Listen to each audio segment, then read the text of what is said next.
Fall has arrived in the New York, New Jersey area. A brisk afternoon in East Rutherford, New Jersey this afternoon from the Meadowlands.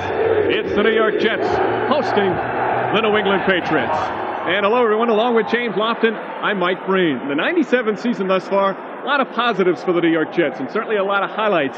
But finally they're at their first crossroads. James, last week they did not play well against Miami. Now this week they play the best team in their division.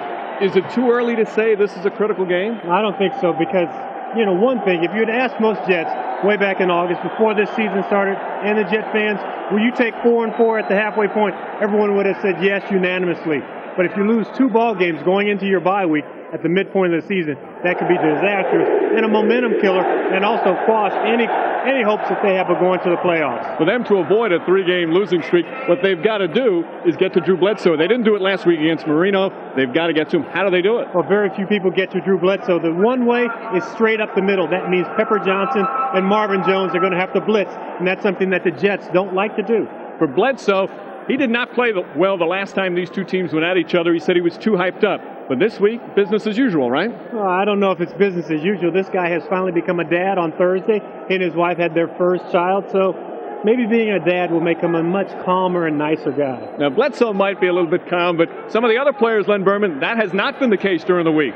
Well, Mike, the coaching situation has certainly simmered down from week number 3 in Foxborough, but there has been a fascinating war of words among some of the players. Victor Green says that Drew Bledsoe rattles easily, and Jimmy Hitchcock says that Keyshawn Johnson talks too much. Now, Keyshawn says he's taken that newspaper clip and he's placed it under his pillow. I'm thinking that if he kept all of his controversial clips under his pillow, he wouldn't have need for a pillow. We'll be back with the opening kickoff in the Meadowlands, the Jets and Patriots, in just a minute. For a big afternoon, they hoped. They were disappointed last week in the loss to the Dolphins. They want to avoid a 2-game losing streak. Not a 3, as we said a little earlier. Adam Vinatieri, one of the best young kickers in the NFL. Aaron Glenn, number 1 in the NFL in kickoff returns, will start at the 4. And Pilkowski quickly makes the stop at the 20, a 16-yard return for Glenn. Neil O'Donnell, if he's had time this year, he has been very solid. He did not have time in the first New England game. His offensive line needs to rebound. Elliott, Halalay, Duffy will start with a knee injury. O'Dwyer and David Williams at the right tackle. Morrell needs to bounce back. Bad game last week. Anderson, the fullback. Johnson, Graham, the wide receivers, and Kyle Brady at the tight end. Of course, Wayne Corbett, we'll see a lot of him as the 3rd wide receiver. They'll start at their own 20. Graham goes in motion. Adrian Morrell. Morrell nearly broke the tackle. Jimmy Hitchcock tripped him up. And the starting defense now for the New England Patriots. And the key man in the front 4, Willie McGinnis, finally back from the knee injuries. Only played in 1 game. Mike Jones will start for the injured Ferrick Collins. Slade, Collins, and Johnson having terrific years. Law and Hitchcock, the corners. Lawyer Malloy, one of the more underrated safeties in the league. And Willie Clay, who's really coming into his own as well. Pick up a 4 from Morrell. That was his longest game all of last week when he struggled against Miami. A huge hole. And finally taken down Ty Law. The initial hit, an 11-yard pickup for Adrian Morrell. And already some extra pushing and shoving after the whistle. Yeah, but the key here, take a look at Adrian Morrell's feet while he's walking back to the huddle. On the opening kickoff, Aaron Glenn slipped when he tried to make a break. Morrell, when he tried to round the corner on that first run, lost his footing a little bit. I was on the field. It's not that the field is wet, but there's moisture in the air, and that moisture is locked into this AstroTurf. There is a chance of rain later in the day. It's not expected until after this game should be over. Johnson in motion. They stay with Morrell. Warren Malloy, the first to hit him, gets some help, and he's taken out at the 34. Yeah, during the preseason, this field got rained on, and it was really bad. This morning, they're out here, they're trying to clean this thing. There's a big concert last night. The Rolling Stones were here. This turf is not battle tested. It's brand new. I said there was a lot of slipping during the preseason. Well, they tried to rough it up and get some grooves in it so that it would hold a little better, and the jury's still out on it. 1 yard loss on the last carry, second and 11. Kyle Brady is split out along with 3 wide receivers. O'Donnell to throw for the first time. Has some room in front of him. Chris Slade chasing and incomplete. Intended for Brady. As Slade, who had that great game the first time these two teams played each other, with some good pursuit. You know, O'Donnell had some success scrambling against New England in the first ball game. That time, he has a clear path in front of him. He may pick up 5 or 6 yards. He can make it a 3rd and 6 instead of a 3rd and 11 or 3rd and 12. This is a tough situation.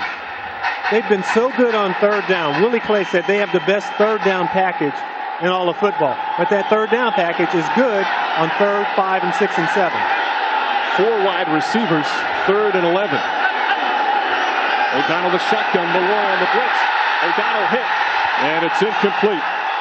Ted Johnson getting to Neil O'Donnell, and the Jets will have to punt. Yeah, they brought 4 guys that time. You expect Willie McGinnis to come. He doesn't come. He's covering Wayne Corbett down the field. They blitz Ted Johnson up the middle, and also Teddy Bruschi comes in.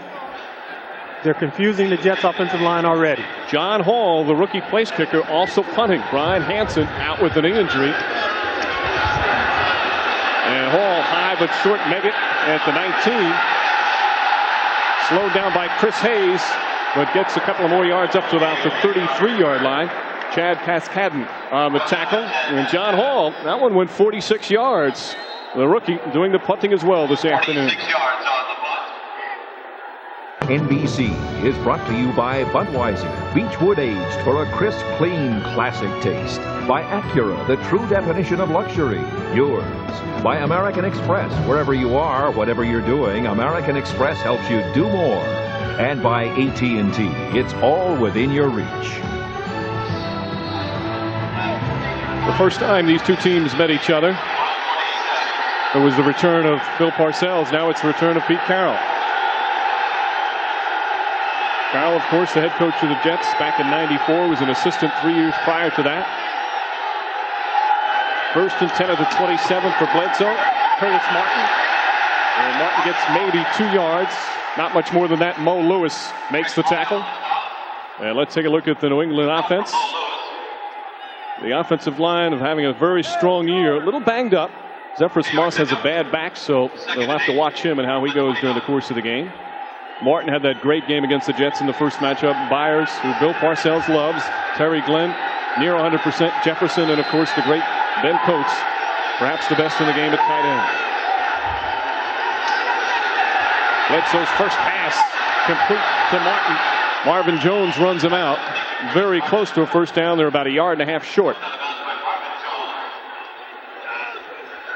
The Jet defense, and this certainly the key this afternoon. They need to put pressure. Rick Lyle is the sack leader. Ernie Logan and Hugh Douglas, who has really been struggling. Lewis, Johnson, Jones, the rookie Farrier, Glennon Smith, 5 corners. Smith has been struggling this year. Green and Henderson at the safeties.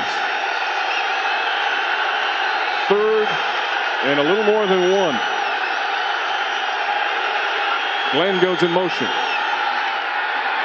Bledsoe to Ben Coates. He's got it in Jet territory, and they drag him down at about the 33-yard line. A 30-yard pickup. Victor Green and Mo Lewis on the stop. And this is where New England's so strong on their opening drive. Yeah, but if you're Mo Lewis, you know, you have Ben Coates, who's a great blocker in front of you, and Ben Coates just swats him out of the way. Mo Lewis thinks this guy's going to try and block me. They're going to try and run wide on me. Swats him out of the way. He gets downfield. Great touch pass by Drew Bledsoe. There's always a tendency to overthrow that ball when that guy's that wide open. The Patriots have scored touchdowns on their opening drive 4 of the 6 games. Martin cuts back and is tripped up. Aaron Glenn and Rick Lyle in the area. And, of course, Curtis Martin in the first matchup back in September in Foxborough.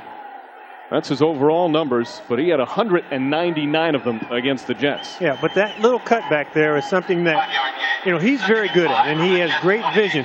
Bill Parcells almost, you know, he discouraged that a little bit. He didn't want him to cut back and lose yardage.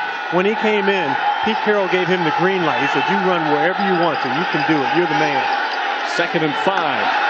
Martin. James Farrier does a good job throwing off the block, and the rookie makes the tackle.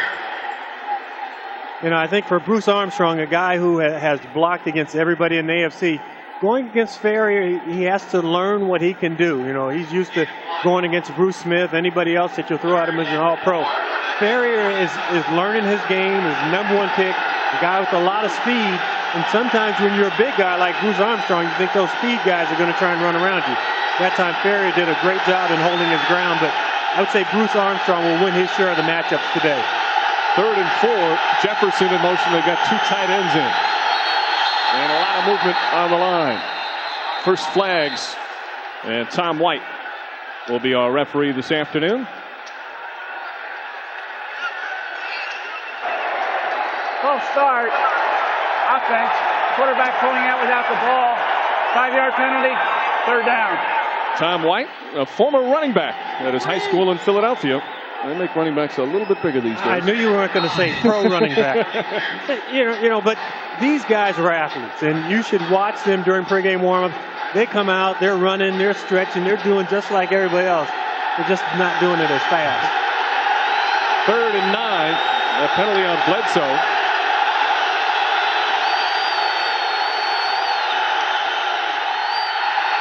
Bledsoe, it's hit, intercepted, Jerome Henderson. Henderson knocked out of bounds by Ben Coates. Bledsoe got hit, then Henderson picked it off.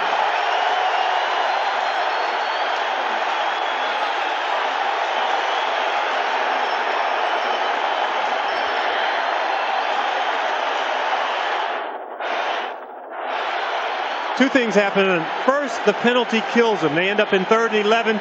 So Sean Jefferson is crossing at about 5 or 6 yards. That's not going to get him the first down if he throws to him right away.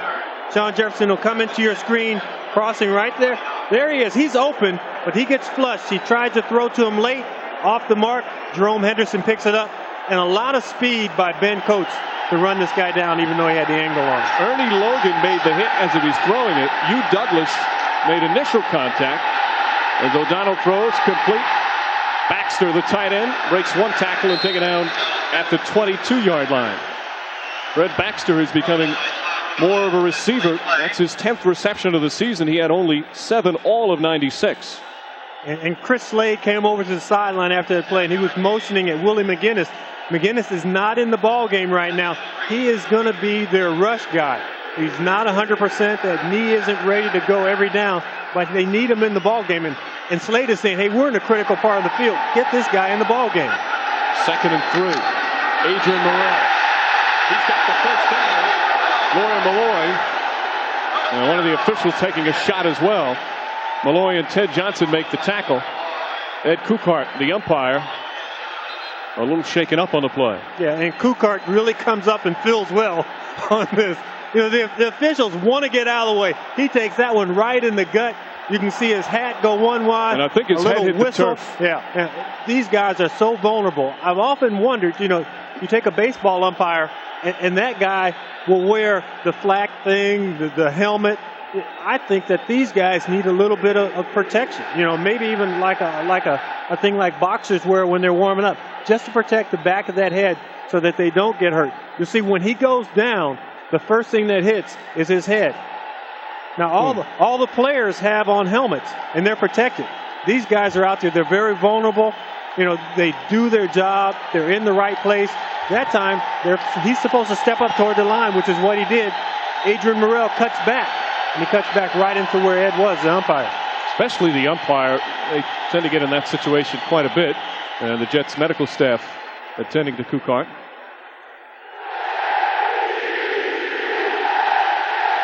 Yeah, he has to be a little dizzy right now, just trying to collect his faculties. And umpire, we talked about them being athletes. He doesn't want to leave the ball game at this juncture. It's just getting started. His adrenaline is up, just like the players' adrenaline, and that adrenaline will probably make that pain subside for a little while. But tonight, on the way home, he's going to need maybe a pain reliever, because he's going to have a bit of a headache. They do such a great job. Jerry Seaman, the supervisor of officials, is in attendance here this afternoon at the Meadowlands. And, so often you only talk about them when they make a controversial call, but week in and week out, they do a terrific job. Yeah, he's back up. You see him putting that whistle back together and getting his things He's going to go off the field now. He didn't get as big a rousing applause as some of the players do when they walk off, though, did he? No, he did not. He got a little smattering applause, though. And hopefully he'll be able to return. I just got the wind knocked out of him, at least temporarily. And he looks okay now. When they smile, when they start to smile, then you know. What I think they've done is they have changed positions. He may be the side judge now, and they've substituted right there. The line judge has moved in. That line judge looks a little tentative now also. Versatility in officiating. Jets with a first down off that last Morrell run. Morrell again. Mark Wheeler hits him right at the line of scrimmage and throws him back for perhaps a yard loss. I hate to say it, but the offensive coordinator, he said, well, we got the official on that first play. Let's run it again. That looked like the same play. It looked like they were going for him again. Wheeler was not fooled. Wheeler, who's played well. And there you see Coupart still feeling the effects. The Patriot defense. The red zone is the important area of the field. You call it red, green. Some people call it green because they like to think go. Red connotates stop, but they want to get the ball in the end zone here. 2nd and 9. O'Donnell and Wheeler puts him down. First sack of the game. O'Donnell got sacked 7 times up in Foxborough back in September. Yeah, a sack here in this area of the field doesn't hurt you as much. Granted, they can get a first down if they get inside the 5, but you're trying to throw in the end zone. And what happens when you get around that 12, 13-yard line, you only have 23 yards of field to work with. You back it up now to the 17, they have 27 yards of depth to work with. So that means Keyshawn Johnson, Wayne Corbett, there's more room to work, more room for the safeties to cover behind them. That makes it tougher on the defense. 3rd and 13. O'Donnell almost intercepted. Willie Clay was right there as it was intended for Wayne Corbett. And John Hall will come on for his first field goal attempt. That has to be the first pass that I've seen all year long in Wayne Corbett's vicinity that he didn't come up with. I mean, we'll have a better view of it right here, coming right into your living room, just a little bit off the outstretched arms. And Neil O'Donnell does a good job that time in moving around in the pocket. He knows that his quarterback clock is ticking and that he doesn't have a lot of time left. He has not had a lot of time anytime he's dropped back so far, although just the 1 sack. 35-yarder for Hall. And he missed it. So Hall misses for what him is close range. He's got 3 over 50, but Bill Parcells, rookie free agent, comes up short this time. Hall thought he had this one, but just a little wide right. I've heard that too often. Your attention, please. Your attention, please.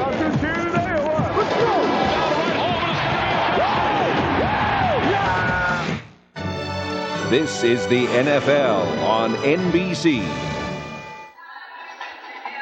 Jets come up short on their first trip into the red zone as John Hall misses a 35-yarder.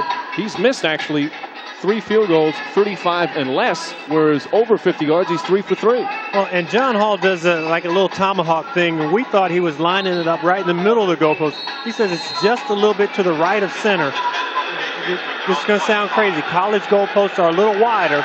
He may have to, start lining that thing up in the center because he's pushed a couple wide right. Patriots take over their own 25. Curtis Martin.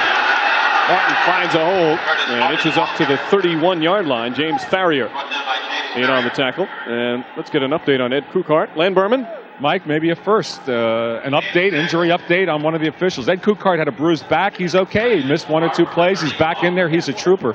I like James Lofton's idea. Maybe they should protect these guys better. If not regular football helmets, maybe the baseball batters kind of helmets to give these guys a better chance. You and I could market that, man. Good idea. Always thinking money. But at least the umpire, seen a couple of those where they've gotten run over in the past several weeks. Bledsoe to Terry Glenn, and Glenn wrapped up by Aaron Glenn. And that's the matchup that the Jets hope will work in their favor as Terry Glenn has been injured, had the ankle almost 100%, and he's so explosive. Aaron Glenn's a guy to try and keep him in check. Well, they did a lot on that play. They moved Keith Byers, then they send Aaron Glenn in motion. And the other guy, they send Terry Glenn. Aaron Glenn catches the ball. No, Terry Glenn goes in motion. Aaron Glenn comes. they may be related. The two Glenn guys got together, and it wasn't much of a game for the Patriots. Both pretty talented football players. That was a good tackle from Aaron Glenn. 3rd and 7. Blitz from the Jets. Bledsoe complete to Glenn. Otis Smith hits him, and they're shy of a first down. Tom Tupa will come on to punt. Yeah, and the Jets do a good time in that job in coming after. Good job that time in coming after Drew Bledsoe, making him throw the ball early. Don't give him a chance to read downfield, get it to the quote, the hot receiver, and you come up and you make tackles. And when you make tackles against the wide receivers in the open field, that's a good thing. Leon Johnson back. Bill Parcells says Tupa is the best punter in the NFL right now, and he gets off a beauty. Johnson after 12. And hit hard, thrown down. A 55-yard punt. Dave Meggett in on the tackle. 7-yard return. Jets will take over. No score. The MetLife Blimp. Snoopy 1 providing a bird's eye view of today's NFL action. Together, Snoopy 1 and Snoopy 2 have provided television coverage of over 70 sporting events this year. Look to the skies for Snoopy and the MetLife Blimp. This is our first Blimp game together. Snoopy 1? That's what it says here. Oh, I thought maybe it would have like a 1 on it or something like that on his helmet. Adrian Morrell hit quickly and taken down. Ted Johnson on the tackle. I find this, again, our first Blimp game. This is an emotional moment for me. You love a good Blimp. Morrell has been the workhorse early after last week's very poor performance. He only had 29 yards on 13 carries against the Dolphins. He already has 26 yards on 6 after that last rush. 2nd down. O'Donnell looks downfield for Corbett. Almost caught it, and there's a flag. Lawyer Malloy and Corbett had a lot of contact. Ty Law was there as well. Yeah, and Wayne Corbett was nowhere near the intended receiver. You line up in a 3-wide receiver set, put Graham on one side, Keyshawn Johnson flaked out wide on the other side. Corbett. Pass interference. Number 36, defense. That's a first down. Corbett lines up in the slot on the same side of the field as Jeff Graham, and it's just pure hustle because everyone else is covered, and this guy just says, I'm going to run and make something happen. His job is just to clear out on that play. You saw Neil O'Donnell look quickly to the left to try and get the ball to Keyshawn Johnson. Nothing there. Most receivers, that's time to take it off. Take a day off, lollygag down the field, think about other things you got to do later in the day. Lollygag, not Wayne Corbett. An official will call a timeout. You've got a kink in the chains. You know, when you have to move those things in a hurry, they get knotted up, and it looks like they're on the court of maybe one of the coaches. That's why that big white banner right there, you want to keep everybody out of there. All these guys are supposed to stay back. This guy, he's supposed to be back. See, they just move back a little bit. When I draw on them, it moves them back. Everybody move back because the guys in the chains need to move up and down the field. This is a magic thing. You're wonderful. 1st and 10. Ball now at the 38. Morrell cuts back and taking down Henry Thomas with the tackle. And we want to talk about impact players. Pete Carroll loves what Henry Thomas has brought to this team. Carroll, of course, had him back when were both youngsters in Minnesota. But he's got the perfect personality to come in first year and be a leader. Yeah, and I asked Henry on the field before the game, said, you're in your 11th year. Have you slowed down? And he grinned at me. He's out there warming up, doing the stretch. He looks like a guy in the ballet thing. Says, I haven't lost any speed. He said, I can still turn on. He has 4 sacks this season already. Made a lot of big plays. O'Donnell. Jeff Graham. Graham pushed out of bounds by Jimmy Hitchcock. Well, the Jets get a first down at the 19-yard line, a 15-yard pickup. And Jimmy Hitchcock is a guy who's kind of wondering, okay, where did Jeff Graham come from? You know, when one of the things about Hitchcock is some guys say he can get lost in coverage a little bit. He gets bumped off by Corbett. You have to realize when your guy is going in motion, somebody's going to try and rub you off. That's what it's called, a rub, because you're not allowed to bump, you're not allowed to pick. He was rubbed off of the coverage, and he has to fight through that. He has to anticipate it. Hitchcock and Keyshawn Johnson war of words during the course of the week in the local papers as Adrian Morrell Bullies his way down to about the 15-yard line. Mark Wheeler in on the tackle right now. Let's go back to Greg Gumbel in New York for an update. Greg? All right, Michael, Irving, Texas. Mark Brunell and the Jaguars down 3 points. Not anymore. 6-yard touchdown pass to Jimmy Smith. He beat Kevin Smith on the play with the extra point. Jacksonville up on the Cowboys, 7-3 in the first. Mike? Thanks, Greg. It's amazing Brunell's even playing. Yeah, but you talk about a critical game for the Jets. Imagine how critical this one is in Big D if they drop that ball game. Where expectations are a little bit higher. 2nd and 6.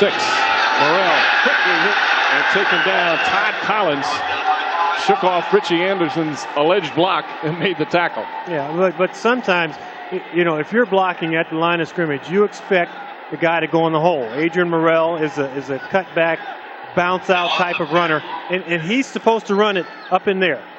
What he does is he heads to the outside. And the minute he does that, the defensive guys who've been positioned, who've been pushed to the outside, get off their blocks and they make the tackle. Hurt the hand on the play. Now it's 3rd and 8. This is normally Wayne Corbett time. As Corbett leads the AFC in 3rd down receptions. He's in the game. O'Donnell in the shotgun.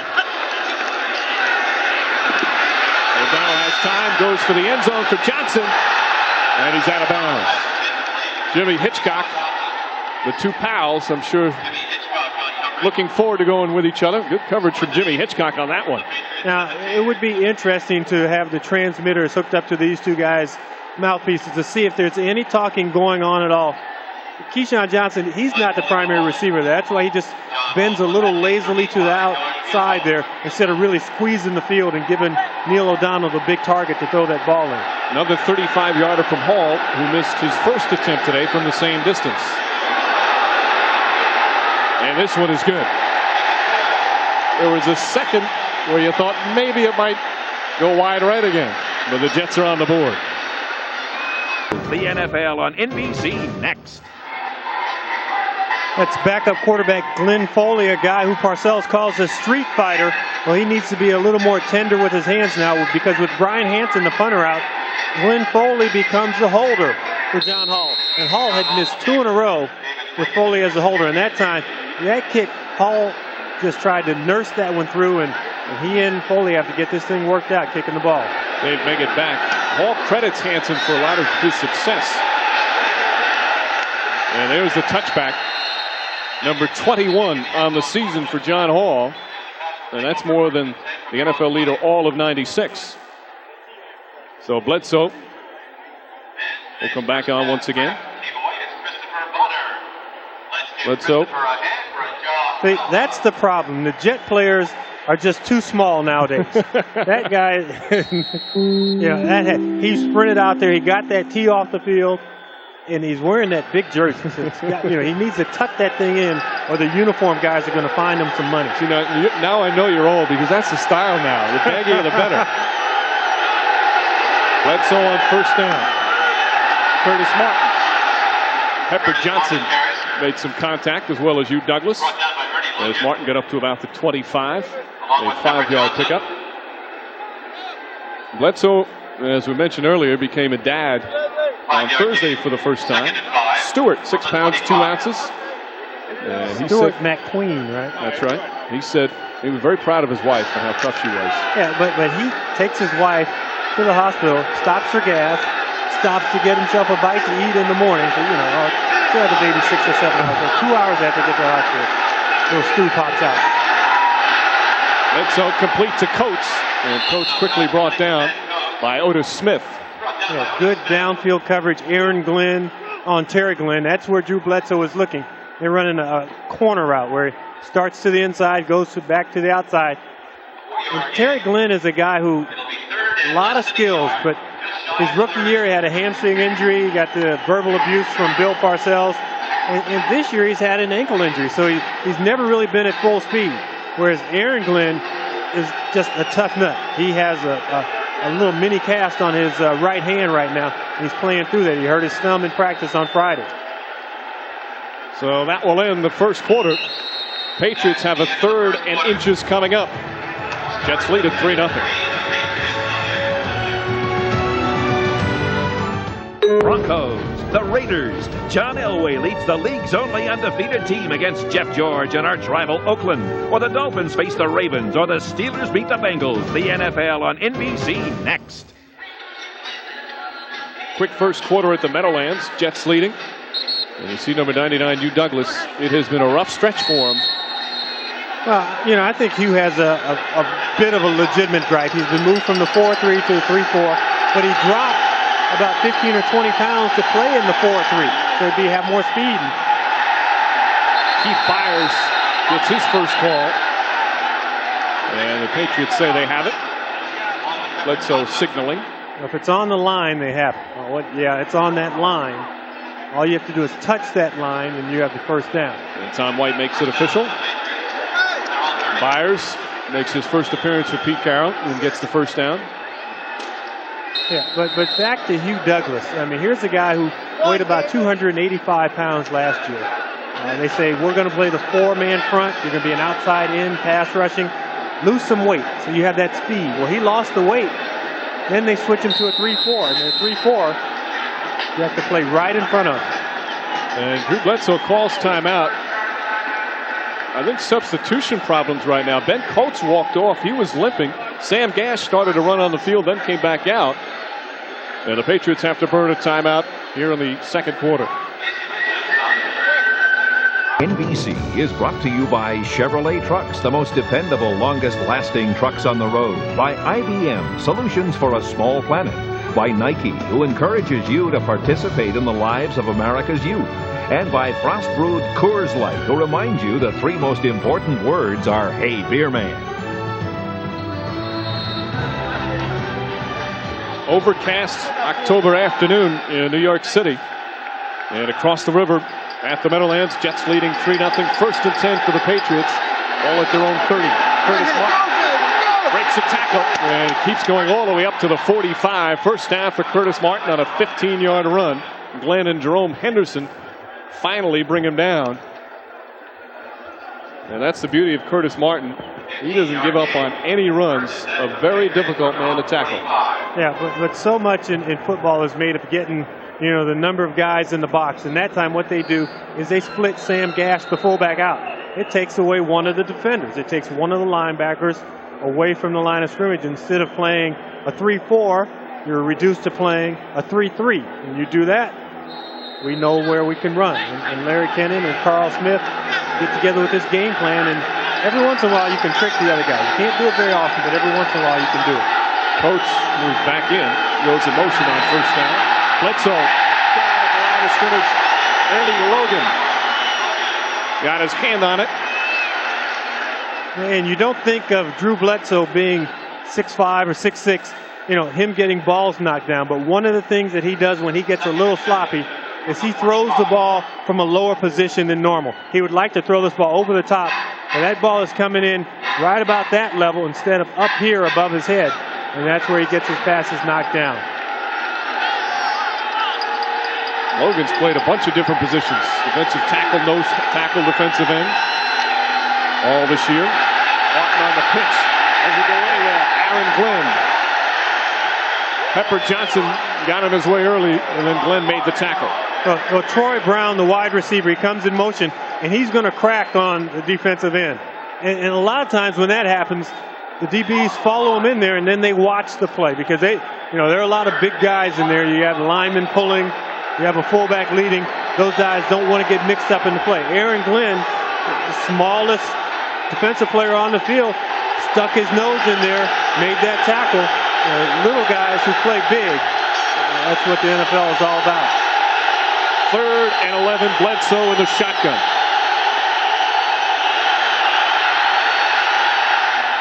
Complete to Martin at the 49, way shy of the first down. Jerome Henderson right there to make sure Martin goes nowhere. And 4th down for the Patriots. Tupa back out on the field. Yeah, and as mysterious as it would sound, that Terry Glenn, the Patriots' great wide receiver, was on the bench the last 2 plays. Tupa, as we mentioned earlier, he's leading the league right now. He says don't count on it at the end of the year. Punters from New England do not lead the NFL. Leon Johnson back standing at his own 10-yard line. Johnson will call for a fair catch right at the 15. David Meggett. That's how he's doing. A 35-yard kick. And no return. Early second quarter. Tupa and the Patriots trailing 3-0. At NBCSports.com. Find out what's going on behind the scenes around the league with Gil Brandt's news and notes. This week's poll. Who has been this year's best free agent acquisition? All right, Mr. Modem. Well, you mentioned Gil Brandt there. He lives in Dallas. I see him around town every once in a while. He said, "You got to check out my website because I got a lot of good stuff on it." When I checked it out, I don't want to let him know. There's some stuff I'm using in the game that I got off his website. One free agent acquisition out there right now. Henry Thomas, actually just coming off, but he's one of the key free agent acquisitions. Has helped the Patriots. O'Donnell passing on first down. No one to throw to. Now gets Adrian Morrell. And Morrell goes nowhere. Jimmy Hitchcock able to bring him down right away. Right back of the line of scrimmage. Well, Hitchcock thus far backing up all the talk from earlier in the week. He called Keyshawn Johnson selfish. And this is something that the Jets told us they were going to do. Parcells said we're going to try the no huddle. Just going to sprinkle it in and try and keep the regular people on the field. 2nd and 10. Morrell. And Morrell hit. Ty Law with the tackle. You know, one of the things that most offensive coordinators expect as a given is that the wide receivers are going to be able to block the defensive backs. That time, Jeff Graham lined up over Ty Law. Ty Law beats him. He fought the Law. No, don't go there. I won't do it. Thank you. Ty Law made the tackle. Willie McGinnis in on 3rd down, 3rd and 7. O'Donnell for Trebet. Did he get? Oh, no. Broken up by Laura Malloy. Trebet thought he had a chance on the second effort, but Malloy right there to make the play. You know, we talked about fall coming, and the weather has dipped down a little bit over what it's been in the past couple of weeks. That time, Wayne Corbett, that ball hits him in the chest, and Wayne Corbett is a hands guy. Keyshawn Johnson is our guy who likes to catch the ball in his body. It was deflected by a guy, but that ball gets into his body, and when that happens to receivers, normally bad things happen. Looked like Ted Johnson got a piece of it. Paul's first kick was 46 yards. And this one, Meggett with a fair catch at the 41-yard line. Paul's second kick, a 41-yarder. So Hall doing a pretty good job filling in for the injured Brian Hansen. The last kicker to punt and be the place kicker full-time for a team was back in 1980 and 81, Frank Corral with the Rams. and these two guys get tangled up a little bit. You know, they're ex-teammates just talking about what they do during the offseason. The NFL on NBC next. Jets defensive coordinator Bill Belichick on your left. His defense solid early. Bledsoe is in England their best field position. And Bledsoe taken down. He's sacked. Mo Lewis and Hugh Douglas helping out, but Lewis the one that made the hit. And Aaron Glenn is in on that also. So, you know, you bring some guys that you don't expect. You bring a corner from the outside. Also Mo Lewis. And you overload an area. You bring extra guys in, and you just have too many guys to block. You see Lovett Purnell, he's backing off of a guy, and all of a sudden guys are going, okay, I know I got to block somebody, and this guy is the big guy. I'm going to block the big guy, but here's a little fast guy. Turn to him, and then Mo Lewis seems to come up with a lot of big plays for his Jets team. 4th sack of the season for Lewis, complete with Jefferson up to the 42-yard line, back to the initial line of scrimmage, 10-yard pickup. There's Victor Green and Jefferson. That's just a little intimidation there because Victor Green is a very, very tough player, and Sean Jefferson will go down in the record books as more of a finesse player. He's not the most physical guy. You see the hard jam there by Aaron Glenn, and then on the ground, all you have to do is touch him. That's not Victor Green's style. A tackle is a tackle is a tackle, and I'm gonna put my shoulder in on the guy. 3rd and 8. Bledsoe to run. Glenn trips him up. And it looks like he got the first down. Bledsoe a little bit of a leap after Aaron Glenn hit him. Yeah, and Drew Bledsoe showed me some courage there. A lot of quarterbacks would say, okay, I'll take it to the sideline, let Tupa come on and punt. He decides, I'm going to run. He takes this straight up there. And that's a hard tackle by Aaron Glenn, right around the knee. And you know, I think if you're Bob Kraft, the owner of this team, you go, okay, is that guy insured, and how do we pay off if he gets hurt? So a first down. There is no questioning Bledsoe's toughness and a very durable quarterback as well. Patriots in jet territory. Mo Lewis on the left. Mo Lewis. And he's sacked again. Jason Ferguson helps finish it off.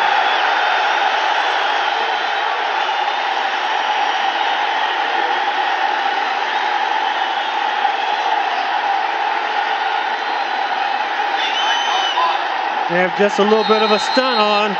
Rucci has to come out and pick up Mo Lewis. He's just late getting there because there's a guy over him, and as a guard, you check over to outside first. He checks over, and all the linebacker over has to do is step up and fake at him. That gives Mo Lewis enough time to come in from the outside. Curtis Martin. Marvin Jones hit him right away. And the Jet defense fired up. Mo Lewis said they were flat last week against Miami. And you ask yourself, James, and you've played on a lot of big-time teams, how when you get to a big game like that, do you come out flat? Well, they made some big plays last week during the course of the game. They had a long pass to Corbett. Marino comes right back at him. They have a play where Kareem Abdul-Jabbar, the running back for Miami, he gets loose, he's uncovered, and there's no one there to make the stop. And when you have a mental error, that seems to deflate the whole team. And Bill Parcells, by taking them out of pads this week, he wants them to be physically and mentally sharp for this ball game. 3rd and 17. Bledsoe gets to Meggett. And Jerome Henderson takes Meggett down at the 45. They're about 6 yards shy of the first down. And Bledsoe will walk off again. The Jet defense doing a very solid job, especially on these 3rd down plays, although that one difficult, 3rd and 17. Yeah, and in that drive, 2 sacks by Mo Lewis. We thought to pressure Drew Bledsoe, you're going to have to come up the middle. And maybe that's what the Patriots thought. Maybe that's the conventional wisdom. They go against it, bring Mo Lewis off the corner. He gets 2 sacks. Tupa had a punt block by Corwin Brown in the first game between the two. And this one a short kick. And gets a lovely bounce for the Patriots. And stopped right there, Larry Wiggum, at the 1 yard line. 43-yard punt for Tom Tupa. And the Jets with their backs to the wall as they take over here at the 1. Had some pretty strong opinions on the Patriots about what the players could and could not do. And Chris Slade was a linebacker we thought was just a rush guy. He benched him for the last 7 games of the season last year. And Slade is one of those guys who takes this one very personally. They moved the ball up to the 3. That's where the Jets will start. O'Donnell under pressure. And just gets rid of it, but there's the flag. At the safety also. Henry Thomas. We saw Henry Thomas. He's been around long enough. He gave the safety the 2-point signal. So Tom White makes the call. And Henry Thomas gets 2 points for the Patriots.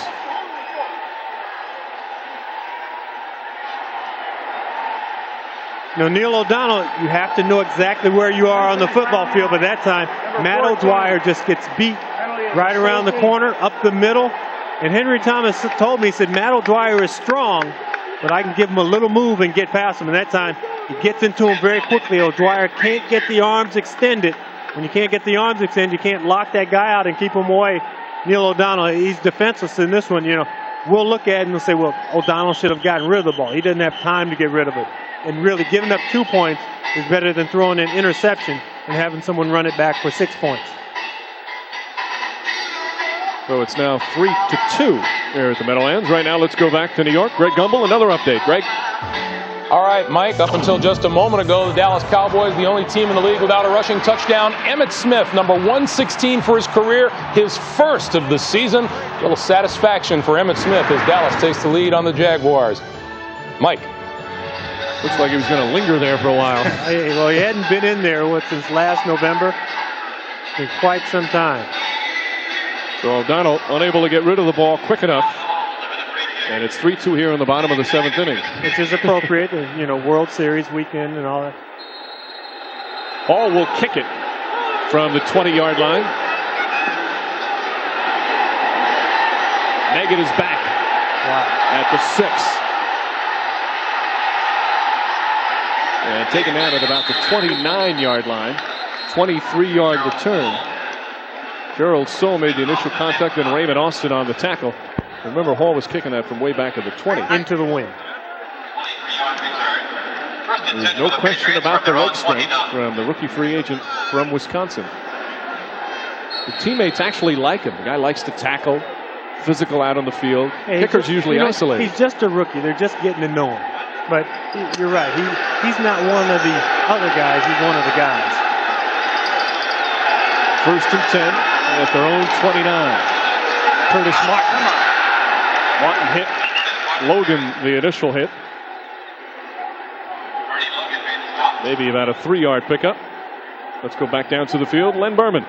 Oh, thanks, Mike. I think what's made the Jets defense so effective in the first half is there's been so much talk about the ineffectiveness of the 3-4, but they keep lining up a 4th lineman as a linebacker, sometimes a 5th, sometimes the linebacker's in the 3-point stance, and it may be a 3-4, but in name only. It's looking more like a 4-3 oftentimes today. That's right, Len. And Mo Lewis, a big part of that. Lewis has been in the backfield quite a bit. 2nd and 7. Bledsoe has time. Complete. They'll hit right away at about the 35-yard line. Martin out of the backfield. Pepper Johnson makes the tackle. And a 3rd and a little more than 3 coming up. You know, one of the signatures of Bill Belichick, Bill Parcells' defense is we don't give up the big play. And if you've watched Drew Bledsoe today, he's gone back. He's looked downfield in that pocket, but he hasn't had anywhere to throw the ball downfield. He's had to take everything underneath. Meggett the lone setback. 3 wide receivers as Vincent Brisby is in. They go to Meggett. Meggett has a 1st down. Corey Brown trying to tackle him, and Dave Meggett with a terrific run after the catch down to the 46, an 18-yard pickup. Now, I was talking to some of the New England players on the field, and I'm trying to get the inside scoop, and I said, Dave Meggett, he's been in the league 9 years. Has the guy lost a step? He's got the smallest little step that he takes. You can say, it's hard to tell if he's lost a step because he takes so many of them. That rat-a-tat-tat-tat, and then he makes a quick move, and he cuts back inside, and that quick start and stop is so tough to defend. This one deflected. Pepper Johnson got his hand on it, intended for Coates. So the 33-year-old Pepper Johnson coming up with a solid play. Yeah, and they like the play-action fake, but that time they don't fool anyone. Pepper Johnson, and that's the elbow that is screwed up. He has to jump with that left arm, get it out there. If that arm is straight, Pepper Johnson will probably tell us, I could have caught that with one hand and picked it off.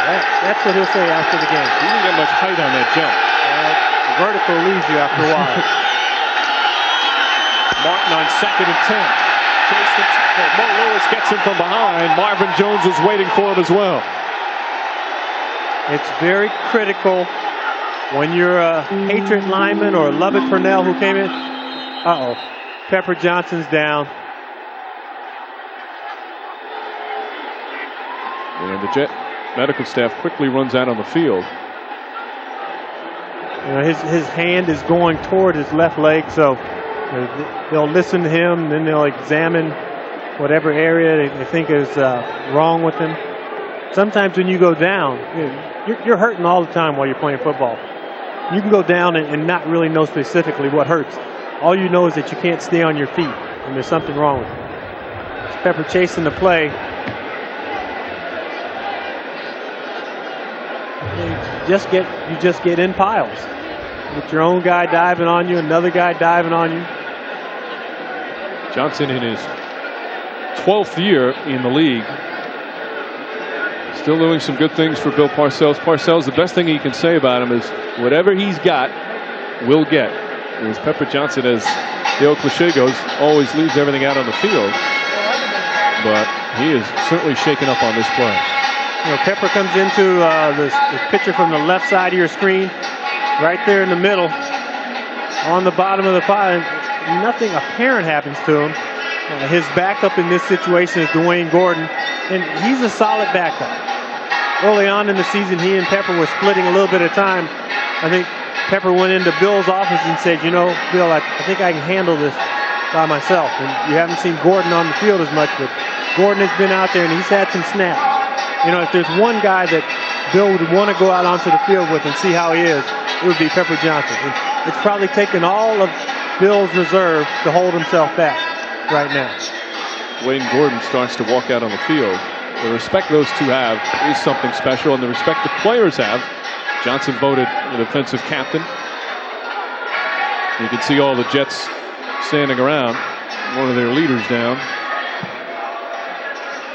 There's Pepper Johnson's won a couple of World Championships, 2 Super Bowl rings with the Giants, 2 Pro Bowls with the Giants when he was with Parcells, and of course, a very emotional part of this team.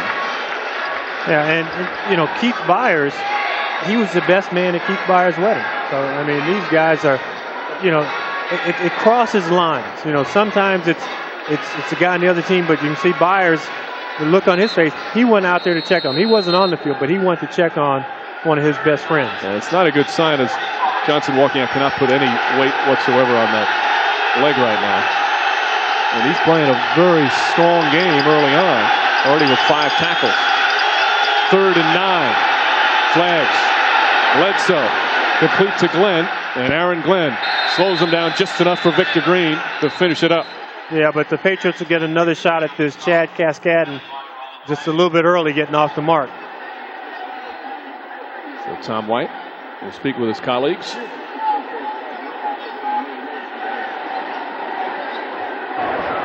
Offsides. Number 53, defense. That's a 5-yard penalty. 3rd down. That's the 2nd penalty on the Jets, Cascadden. Of course, penalties have been a big story for the Patriots. They've been getting destroyed on penalties early in the season. Not necessarily in the record. It hurt them in the Bronco game. But last week against Buffalo, only 1 penalty. As you see, Pepper Johnson is going to be taken back to the locker room. Yeah, they had 3 flags thrown against them. 2 were declined, and they said, well, we don't care about the ones that were declined. Goes down in the record book as only 1 penalty. 3rd and 4. Bledsoe, incomplete. Ray Mickens broke it up.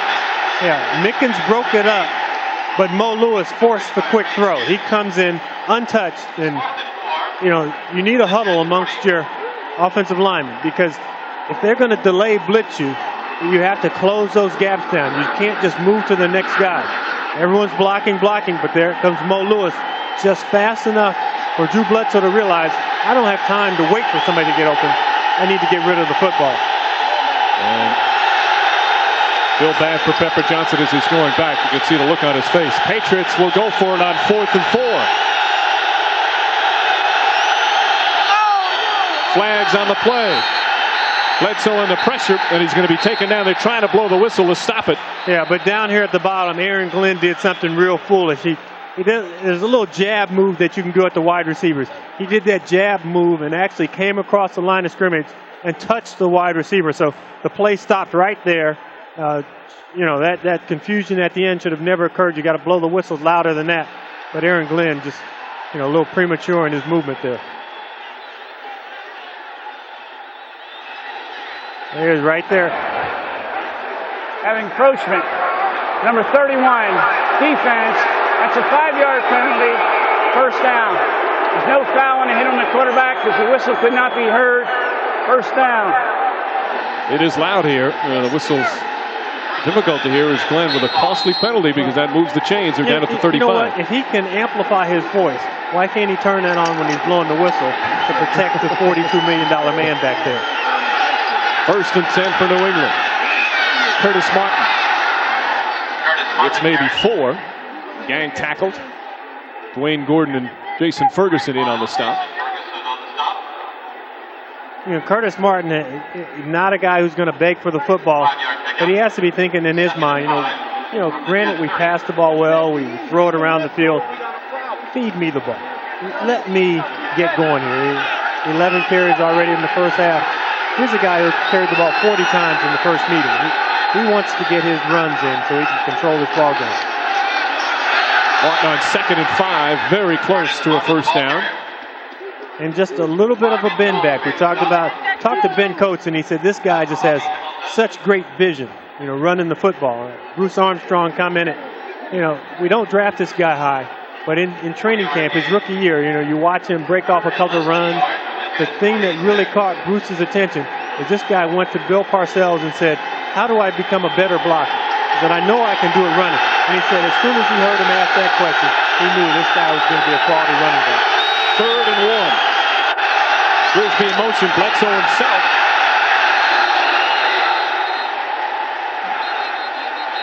And from the naked eye, it looks like he got it. All depends on the spot, of course. Well, see, that's an easy call because 3rd and 1, that's 2 yards. That's 1 yard. Drew Bledsoe is 2 yards long plus 6 inches. All he has to do is fall halfway forward, and he gets you the yard. It's that extra 6 inches that he has because 2 yards is 6 feet, but he's 6'6". So he has this by 6 inches. He has it by that much of the ball, just 6 inches because he's tall enough. And coaches have to know how tall their players are. That's critical. If a guy could find a 7'2" quarterback, he'd go for him just so he could get this play right here. Yeah, they're going to measure it, but 6 inches. no problem for the big fella. We just get the word Pepper Johnson has a twisted knee and will not return. I haven't heard that one in a while. Normally it's strained ligaments, very specific. Twisted knee. That's because he's an old-time player. Just twisted my knee. You know, don't make it complicated. Just twist it. Well, hopefully it's not something that is going to prolong him being out during the season. Patriots another first down. Bledsoe has plenty of time. Complete to Glenn.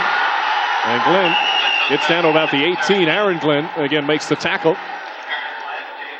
He had the time, but the Jets are doing a good job down the field. That's the one thing that Drew said about the first game. He said, granted, I may have been a little too hyped up and not have been on my game, but they did a good job covering the guys, and they're doing a good job keeping them away downfield. If I'm the Patriots, I try and get a play in before the 2-minute warning here, but they're going up to the offensive line of scrimmage very casually. 12-yard pickup on that last play, so they'll take over. 1st and 10 at the 13. Bledsoe knocking on the door. John Hall, 35-yard field goal. Henry Thomas, safety. And that's your score of the 2-minute warning in the second quarter. But right now the Patriots 1st and 10 at the Jet 13. Bill Parcells has to be happy with his defense thus far. But Bledsoe and the Pats threatening.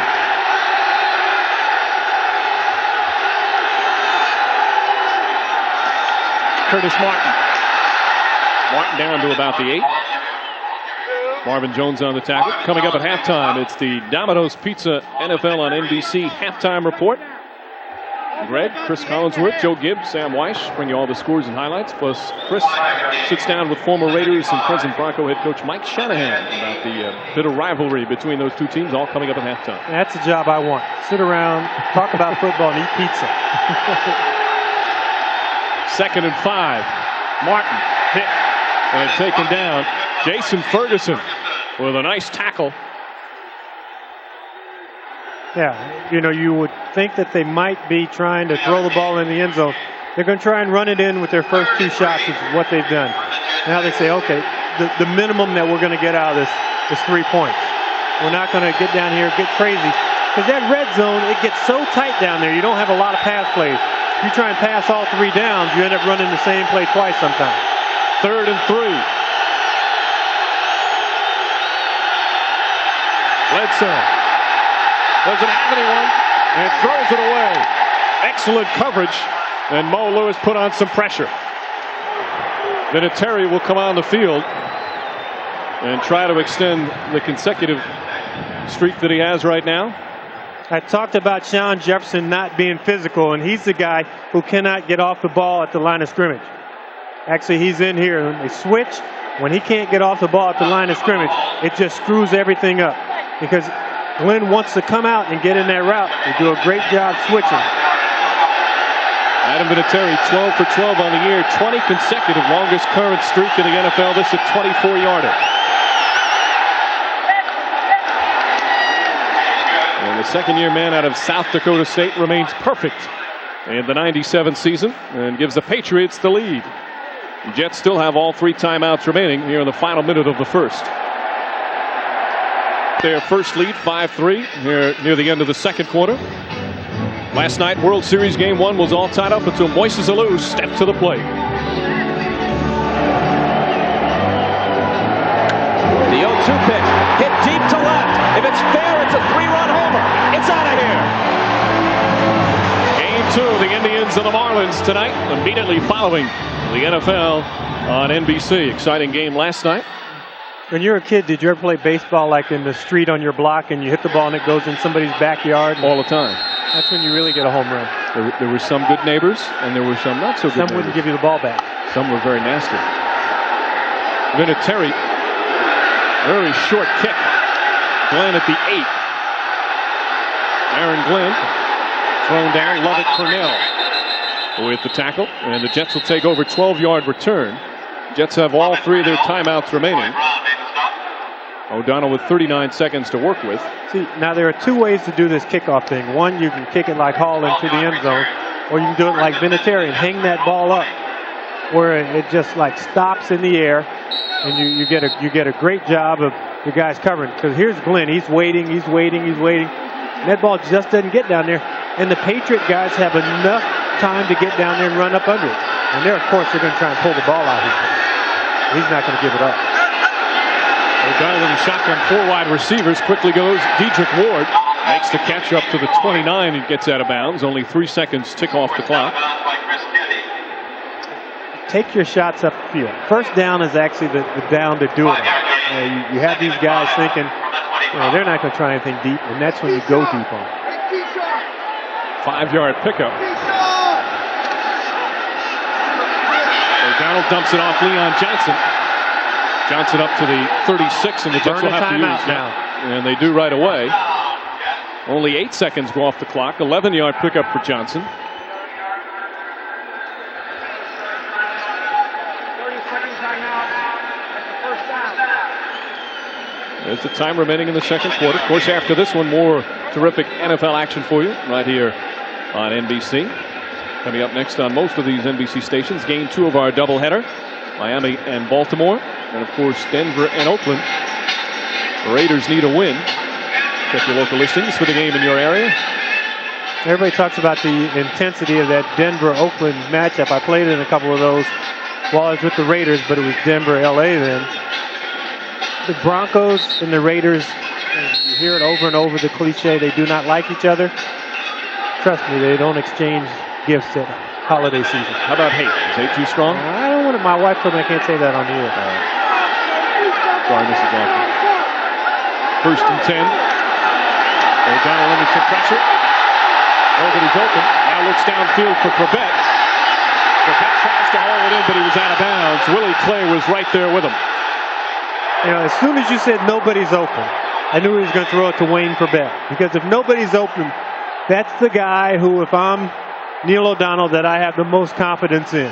And Wayne Corbett, granted, was not open, but at 5 feet, and Wayne, I'll give you this, 10 inches tall with little elevator shoes on, he went up and got the ball. There are a lot of guys who, they don't jump for the ball well. They don't time it well. Kid seems to do everything properly. Granted, the field should be a little bit bigger for him on that play, but other than that, can't fault him. It was actually Chris Canty on the coverage. Clay came over after the play. And whistles.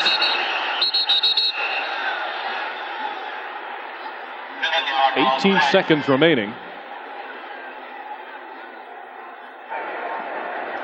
Play game. Offense. 5-yard penalty.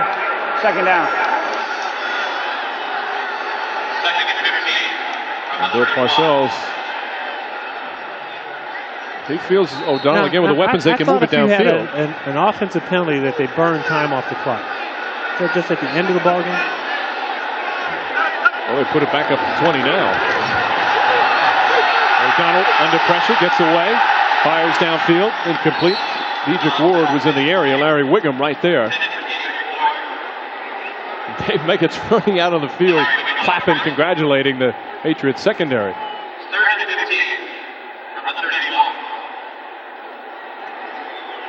Meggett, a Parcells favorite. In fact, Parcells said, he goes, I know I'm not objective about this guy, but he thinks there's some Hall of Fame consideration as a returner. Yeah, and also when he had to redo his contract, Dave Meggett, there was some thought, do I stay here or do I go with Bill, back to the Meadowlands and then play their game? 3rd and 15. Trebek, that's his first catch. He's trying for the sidelines and gets out of bounds at about the 49 with 7 seconds remaining. 19-yard pickup. Prevent defense. Look it up in the dictionary. It will prevent you from winning ball games. The Patriots In the last ball game, they got soft at the end of the game. Keyshawn Johnson scores a touchdown against them. That time you're thinking 3rd and 15, don't give up a 15-yard pass. But if you give up a 10-yard pass, come on, somebody has to come up and make the tackle. All right, you have enough time now to try and gain a little extra yards for John Hall's leg, or do you go the Hail Mary route? Well, you also have time to throw the ball, call timeout. I throw a slant to Keyshawn Johnson. Hall's Make him earn his paycheck today. Hall's got the strong leg. O'Donnell looks, fires. Incomplete. There's still 3 seconds remaining. See, throwing that deep out burned more time than throwing a hook over the middle would have. You let John Hall attempt the field goal here. Well, don't forget, he's also the punter. The fans are cheering, thinking they're going to go for it, but Glenn Foley's coming out. So Foley's coming out. So what we're getting here, Foley back it up a couple inches. We're talking NFL record here if he hits this thing. 68-yarder. He hit a 60-yarder in college. That's a school record at Wisconsin. He's already hit a 55-yarder in the NFL as the Patriots call timeout. Timeout. New England. The 30-second timeout. I was here last week, and I had my son, who is 13 years old, on the field, and I was trying to explain to him about kicking field goals because the guys were out there warming up. And we went back to the yard line where Dempsey kicked his from. Well, when Dempsey kicked it, the field goal posts were at the beginning of the end zone, so he kicked it from the 37-yard line. And I said, this is where you'd have to kick it from. He just stood there, and his jaw dropped. And obviously the reason that people don't get to attempt this is because if you miss, that's where the opposing team takes over. So at the end of a half, at the end of the ball game, are the only 2 chances you can get. If I'm the New England Patriots here, I don't even rush this thing because I'd want to see a record. And I want to say I was there when he kicked the 68-yarder. 5 yards longer than the NFL record. And Hall goes wide left. Even John Hall, I don't think, is ready for that one. No, that kick is good from 63 yards. That landed even with the goalpost. So a defensive battle here in the first half. For Bill Parcells and the Jets. Patriots leading 5-3. We'll be sending you to our NFL on NBC studios in New York. But first, these words from your local station. Bell Sunday Ticket. This is the Domino's Pizza NFL on NBC Halftime Report, brought to you by Domino's Pizza. For hot and wow, call Domino's. Now, we welcome you back to our studios. Greg Gumbel along with Chris Collinsworth, Sam Weiss, Joe Gibbs. It's amazing. I get those right every single time. Let's run down scores and highlights for you. Begin with the game taking place in Irving, Texas. The Dallas Cowboys at halftime with a 13-7 lead on Jacksonville. And that man, Barry Switzer, trying not to lose 3 straight games for the first time in his coaching career. Scoreless game, 3rd and 4 from the 19 of the Jaguars. Emmitt Smith thrown for a loss. Dallas, the NFL's second worst touchdown percentage inside the red zone, settled for a field goal and a 3-0 lead. Mark Brunell caps a 79-yard drive with a 7-yard touchdown pass to the former Cowboy Jimmy Smith. 7-3 Jacksonville. Second quarter now. Troy Aikman looks for and finds Michael Irvin 27 yards to get him to the Jacksonville 1, and on the very next play, 22, Emmitt Smith up and over the top for his first rushing touchdown of the season. Smith had gone 216 touches without a touchdown. Dallas led 10-7 at that point. They added a field goal to go up now 13-7 at halftime. And Sam, are the Cowboys looking any better today? Well, they may be looking a little bit better, but they're missing Mark Tuinei. George Hageman is having a heck of a time against Tony Brackens and company. And Troy Aikman is getting hit a lot. If they don't stop that, they're going to be in real trouble if they lose him. Again, the red zone's a problem, though. They've been there 3 times. They've only scored once, and that one occurred from the 2-inch line. You know, it's really hard to take if you're a Dallas Cowboys fan is to watch the transformation of this football team from a powerful team on both sides of the football to really a finesse team. They can't run the ball at all. Emmitt about 2 yards per carry there in the first half. But it's really evident down around the goal line. 1st and goal from the 5, a first down run, gets nothing. 2 straight passes. You never saw that from the Cowboys in the past. All right, Chris, the game that you folks are watching from the Meadowlands, the New York Jets trailing the New England Patriots by a score of 5-3. Long relief, definitely a problem for both teams in this baseball game. Bill Parcells and the Jets seeking to avenge their Week 3 loss at New England. Defense dominated the first half. Drew Bledsoe picked off by former Patriot Jerome Henderson, who returns 45 yards to the New England 30, but the Jets were unable to convert. John Hall missed a 35-yard field goal attempt. 3-0 Jets, second quarter. Bledsoe sacked twice in the second quarter. Mo Lewis gets the credit for this one. A Tom Tupa punt pinned the Jets at their 1. Neil O'Donnell called for intentional grounding in the end zone for Patriot safety. It was 3-2 Jets at that point. A Vinatieri field goal has the Patriots on top by a score of 5-3. Joe. Well, you know, Bill Parcells had to say, look, guys, just limit the big plays against all the firepower from the Pats and we'll be okay. They've done that. And then they, in turn, though, make enough mistakes themselves to give the lead away. They miss a field goal, a cinched field goal. They turn around and get a safety, and then turn around and have the Pats 4th and 4 on the last drive, and Aaron Glenn, their corner, jumps off sides and gives them a first down. Let's go to Chris Collinsworth, who picked New England big in this game, and we presume he meant by more than a safety. Well, I'm looking for that 3-run home run here in the second half. But the one thing that they will have to worry about is Pepper Johnson being out of that middle linebacker position. Apparently hurt his leg there in the first half. And Curtis Martin ran for 199 yards the first time these two teams get together. And for my pick, I hope he sort of gets it going here in the second half. Licking his chops without Pepper there. All right, let's run down the other games for you. In Atlanta, San Francisco with a 21-14 lead on the Falcons early in the second half. At Tennessee, the Redskins, having failed to get on the board so far against the Oilers, it's 14-0. The Oilers are leading Washington. In St. Louis, the Seattle Seahawks and the St. Louis Rams, a field goal apiece early in the second half. In Philadelphia, Ricky Waters, 24-yard touchdown run. The only points on the board of the day. The Eagles lead the Cardinals 7-0. And in New Orleans, the 2-4 Carolina Panthers lead the 2-5 New Orleans Saints 13-0. This reminder, we were talking baseball earlier. Game 2 of the World Series tonight after our football doubleheader. Chad Ojay for the Cleveland Indians, Kevin Brown of the Florida Marlins. Pregame is 7 o'clock Eastern time with the first pitch coming your way at 7:35. Patriots and Jets are back on the field at the Meadowlands, so we send you back for the second half and rejoin Mike Breen and James Lofton. We will see you a bit later.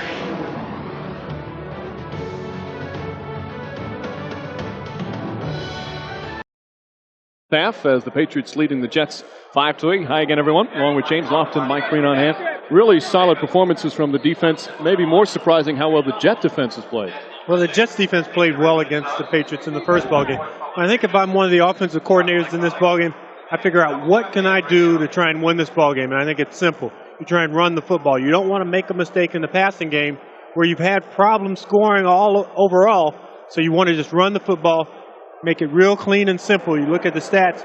New England has moved the ball. It's the one turnover that really killed them in this ballgame. The one turnover, a Drew Bledsoe interception. The Jets have not had the football nearly as much offensively as the Patriots.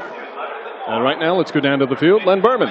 All right, you're talking about the Jets offense, Mike and James. Bill Parcells told me he's looking for a spark. He's concerned offensively. Last week in the second half against Miami, the first half today, offensively kind of dead. Only one touchdown in those 60 minutes of football. He needs a spark. Defensively, he says things are going pretty well. As for the Patriots side, Pete Carroll's policy is not to talk to us sideline guys during the game. So that's why we have a one-sided halftime report this time. Back to you. You know, I would think that a laid-back guy like Pete Carroll from the West Coast would want to talk to Len anytime that he could. Well, he knows Len from back in his days in New York. Maybe that's why he won't talk to him.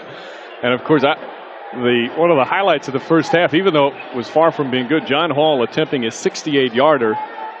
There was a real anticipation, a real feeling in the stadium when he lined up to kick a 68-yard field goal because he's got a tremendous leg. Yes, it was short and wide, but if anyone's going to kick one to beat Tom Dempsey, right now, Hall's got the leg. And I felt myself holding my breath while he was lined up to kick it. Not very often you get to see an NFL record attempted. You don't know when they're going to come about. Hall already has one touchback today. Make it two. Dave Meggett frustrated. And the Patriots will take over. Hey, we got another T person running out. Good for him. Get that. I wonder if they get to keep the T, like a commemorative T, and if Hall had kicked a 68-yarder, he's going to give it back. If Hall had kicked it and made it, I keep the T if I'm that kid. And he's number 19, Keyshawn Johnson. You were that kind of kid, he's weren't you? covering it up now. What does that mean? You were that kind of kid. They tell you can't have the T, but you keep it anyway. Curtis Martin. Martin finds a hole, gets up to about the 24. Marvin Jones And Dwayne Gordon on the tackle. Yeah, and Dwayne Gordon will have to play this whole second half. You know, I've always wondered about guys who are backups on your team. You know, they run all the wind sprints and do all that. There's still something to being in game condition.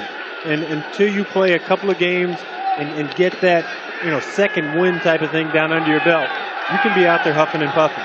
Gordon playing for the injured Pepper Johnson. The knee injury, he's done. Gordon, a local guy, was born in White Plains in Westchester County in New York.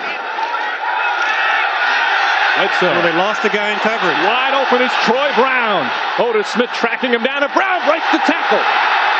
Victor Green, and they finally knocked him out of bounds at the 8-yard line. Well, he's got a nice stiff arm. He used it about 3 times on that play. A disgusted Bill Parcells as Otis Smith unable to stop Troy Brown. 66-yard gain. Now you saw Otis Smith come out of the pile late. Troy Brown goes in motion, and what happens? Otis Smith gets bumped off by Marvin Jones, his own guy, number 55, bumps into him, and when that happens, Troy Brown is wide open. Drew Bledsoe's not looking in that direction immediately. He gets the ball to him late, and it's a nice stiff arm action by him. This is why guys bench press, just so they can stiff arm. First and goal at the 8. Bledsoe lobs it toward Martin and throws it away. Martin looking the other way. No, he was lobbing it toward that guy who's holding the balls there. The ball guy. He said, okay, you change the balls after every play. A good job by, see, he's talking about it. He said, you know, I almost had that one. If I hadn't had this one ball in my hand, I'd have been able to reach out and grab it with the other hand. Rick Lyle with the pressure. Bledsoe with the acrobatics. By the way, that gentleman on the sidelines, that was almost his 5th reception of the season. Second and goal. It's also his 3rd drop of the year.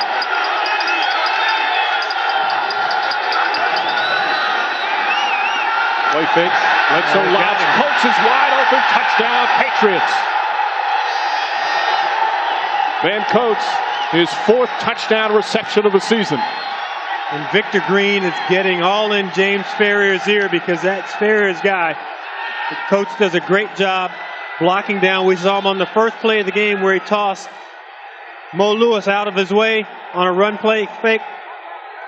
It's right there, and you know he just doesn't stay with him at all. He doesn't even give him a good run fake. He just stands there. Ferrier wants to chase the play as Bledsoe goes away. You got a man like Ben Coates, you got to stay with him. Vinatieri also perfect on extra points. Remains that way. And the Patriots quickly march down the field. Pete Carroll's team now leading 12-3. Troy Brown, that 66-yard reception, the key to that touchdown drive. We'll remind you that life is a journey. Enjoy the ride. By PlayStation, a bit of advice for gamers everywhere. Never underestimate the power of PlayStation. By the Principal Financial Group. For over a century, your edge in retirement, insurance, and investment products. And by Staples, the office superstore.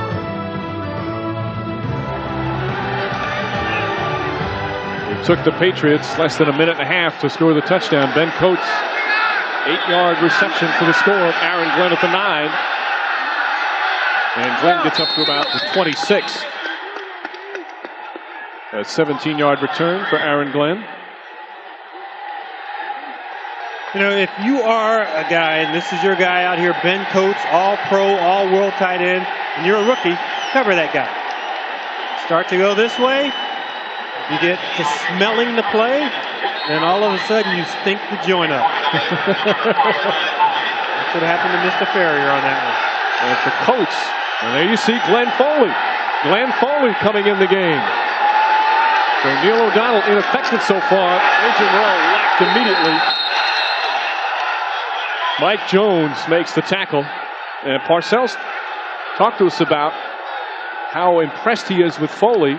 O'Donnell did not have a good first half, and Foley's going to get his first real chance of playing time here in 97. But if I'm Pete Carroll, what I do is what I did on that first play. I attack, and I pressure this guy. I pressure the run game. I pressure the pass game. Because Foley wants to come in, and he wants to get in that rhythm. You know, when you're a backup quarterback, you get in that rhythm at practice. You're just throwing, you're relaxed, you're sweating, you're under the sun. Don't let him get in rhythm during the football game. Play fake on 2nd and 12, goes downfield, incomplete, intended for Baxter. Lawyer Malloy with some terrific coverage. You talk about one of the more underrated defensive backs in the league. Number 36 fits that bill. Now, if that's Ben Coates going up the seam for that ball, and Victor Green is the strong safety, you switch teams.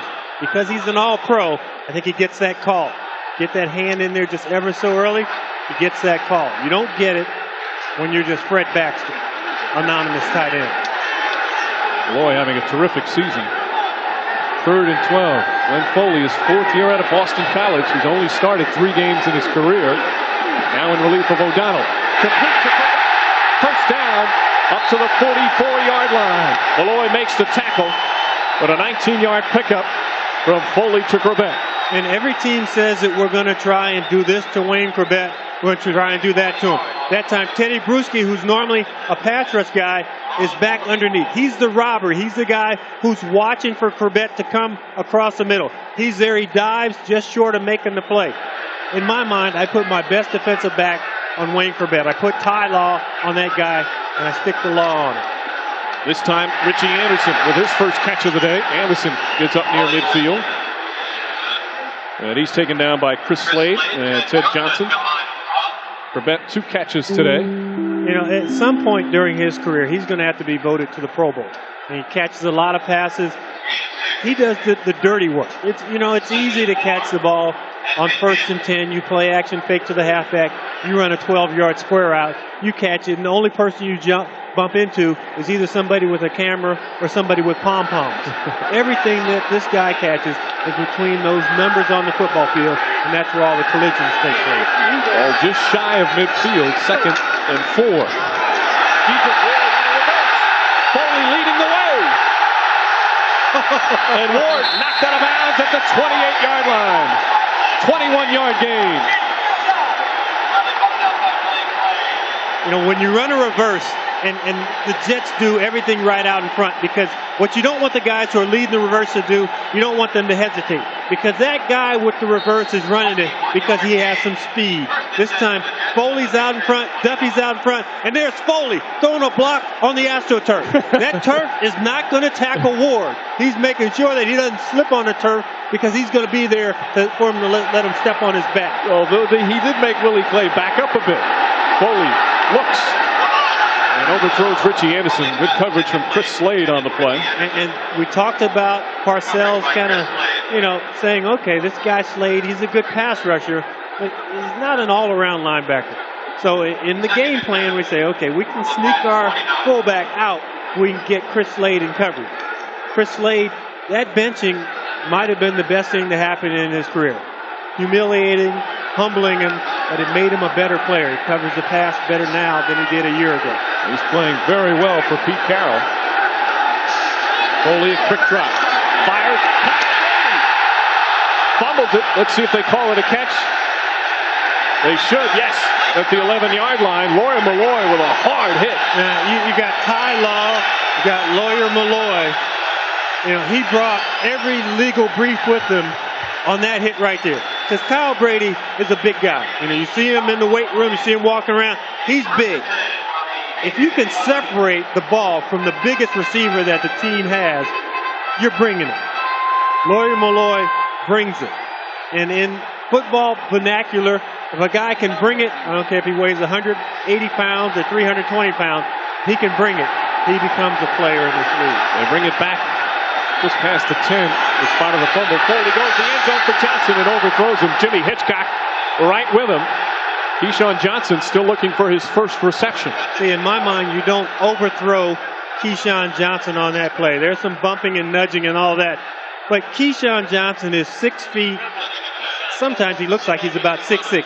You throw this ball up, you make both guys stop right there. They don't continue to run. You make it a jump ball. And at the combine, what did he, 40-inch vertical, you do all that kind of stuff. Then you get on the football field, you don't take all those skills into account. He's not going to outrun somebody to the corner of the end zone. There's some contact there as well. Foley, double punch. Incomplete. Baxter almost had a touch, and there's the flag. Baxter arguing his case. Willie Clay on the coverage. And this will go against the Patriots. And I see the official signaling holding.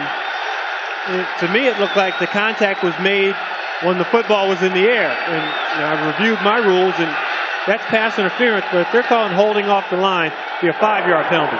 Pass interference. More like number 32 in the end zone. That's a first down on the 1-yard line. Now Pete Carroll's going, what? I saw the holding. I saw him signal holding and knew it was pass interference. They run Keyshawn Johnson and Baxter both to the corner. There's Clay in there just a second early to get in there in that play. Lorenzo Neal in at the fullback. They go straight up. No signal.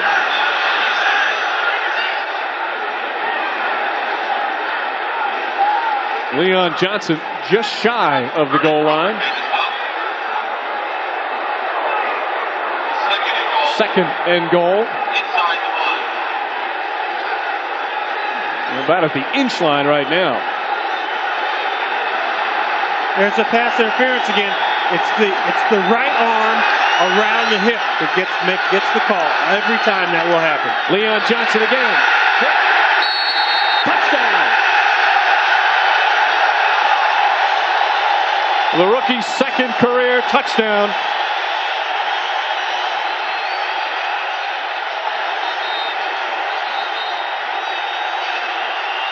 Fourth round pick out of North Carolina. Makes it 12-9 with the extra point coming up.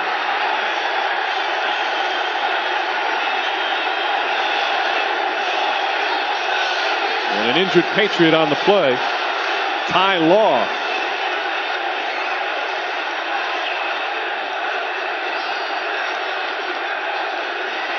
Concerned Pete Carroll for Law, his third-year cornerback out of Michigan. And it'd be hard to put a finger on who the best guy is in that secondary. You have Willie Clay, Big Play Clay, Lawyer Malloy, but Ty Law really solidifies that secondary. But you can put him out there on the corner, and he can virtually take away the best receiver that you have. So Law apparently okay. Bill Parcells, one of the comments he said about, well, let's take a look at how Law got. Yeah, the thing about it is, they score a touchdown. He's in there trying to knock the ball out, make the play. A lot of weight coming down on top of him. It's amazing when the other team gets in the end zone, you don't feel as good. He looked up, he saw the official with their arms up, and all the energy just gets sucked out of him. He'll be all right the next time they have to play defense. John Hall on for the extra point. He's not missed one of those in his rookie season. And it's 12-10. Glenn Foley in his first series this season leads his team on a 74-yard touchdown drive. No touchdown scored in the first half, but in the first 5.5 minutes of the third, each team with a score, and Glenn Foley comes on and leads the Jets right down the field. And he just called home and he said, "Ma, turn the TV on, I'm playing." Foley from Cherry Hill, New Jersey. Fans up in New England know him from his days as the Boston College Eagle. Meggett at the 9-yard line. And Meggett stopped at about the 24. 16-yard return.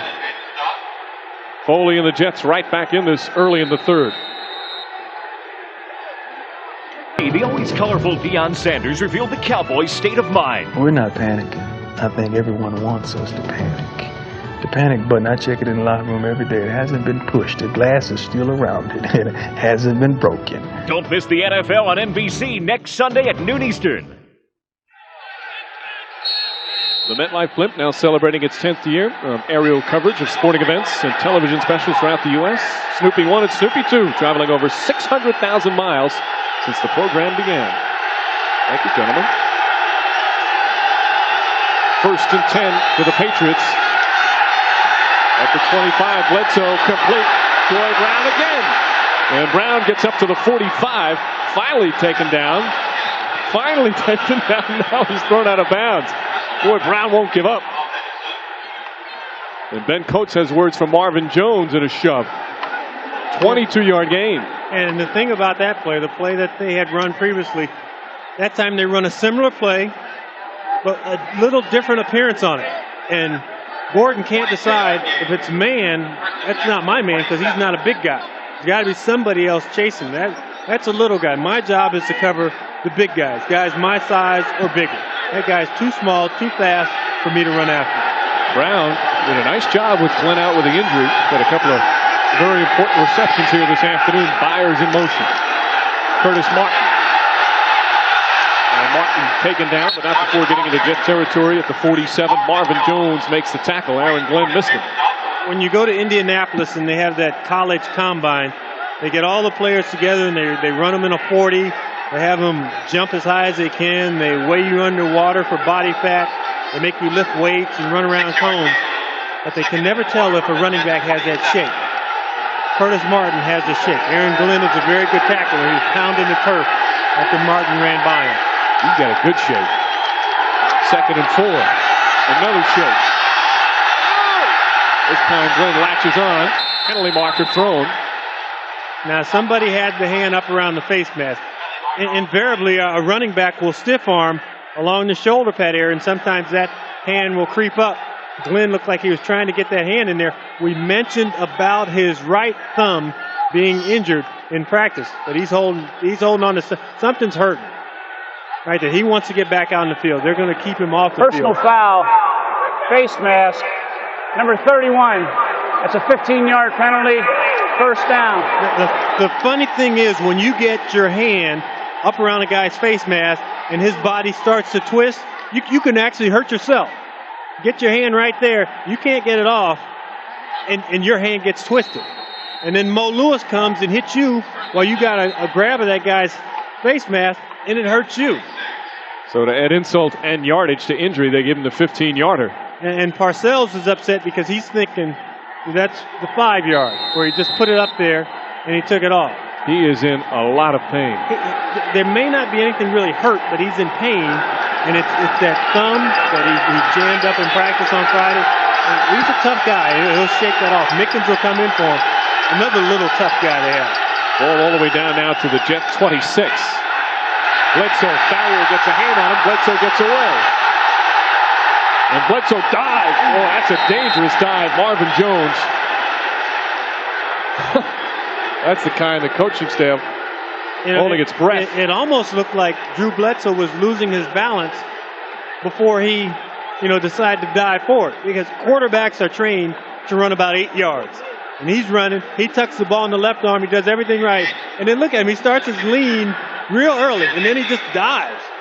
You can't say that this is just another football game. When you play, you go for that extra yards like that. That shows the rest of your team what it's all about. 8-yard pickup. Martin cut back and taken down at the 9-yard line. And Dwayne Gordon. Flags galore. Tom White's getting very busy. And this one against the Patriots. When everything about your run says we're running to the right, and you're a big offensive lineman, you get the pressure on that big defensive guy. Number 71 offense, 10-yard penalty, second down. Yeah. Todd Rucci, he's just trying to ride his guy to the right. And then all of a sudden, your guy decides to cut back. He's right there at right guard. He's pushing. He's doing the push because we're running this way. We're running that way. And your guy, he's going to break and run back the other way. Well, I got him grabbed going the other way. Tell Curtis, I got my guy grabbed and walled off. And when you break and go the other way, you make me look bad. 2nd and 12. Brown in motion. Handoff, war flag. Martin brought down immediately by Dwayne Gordon. But again, penalty markers. This one against the Jets, offsides.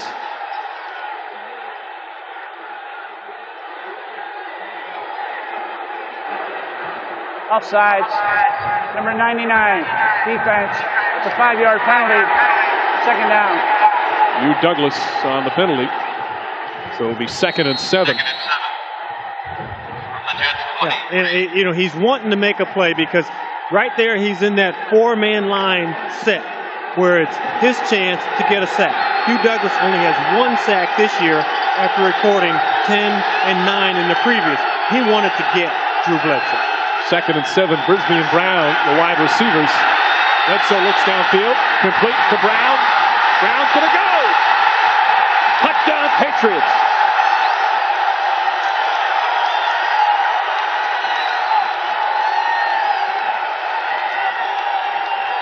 What a game Troy Brown is having. What a third quarter. Yeah, and the Jet guys are going, okay, I know who Sean Jefferson is. I read the program about him. I know that Terry Glenn is their star receiver. Who's number 80? And what has happened is Glenn came into this ballgame with an ankle injury. The field is just slick enough where I think he's tweaking that, so Brown is coming in and making the most of his day. Vinatieri makes it 19-10. Troy Brown, 3 catches, 111 yards, and a score. The NFL on NBC. Linebacker coach Al Grove, including his skates to his defense. He's given up 2 touchdowns here in the third quarter. Patriots lead it 19-10. A little over 5.5 remaining in the third. Vinatieri to kick off. Very short kick. Leon Johnson at the 19 with a head start.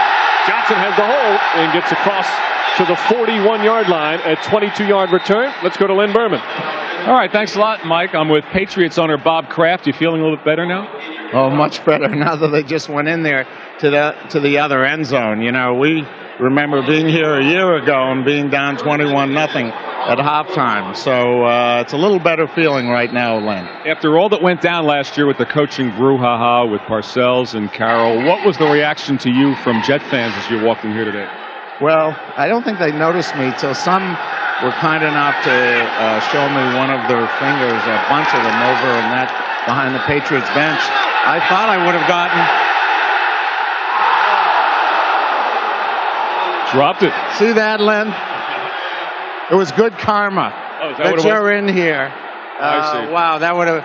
But they, I would think they would have given us a standing O for letting Bill come here. You know, we had the ability to keep him out of the game, and we're all partners in this. We got fair compensation, and I think this is one of the best things that's happened to the AFC and the league to have Bill in here. Now, if your team had gotten off to a slow start, Patriot fans would have come after you.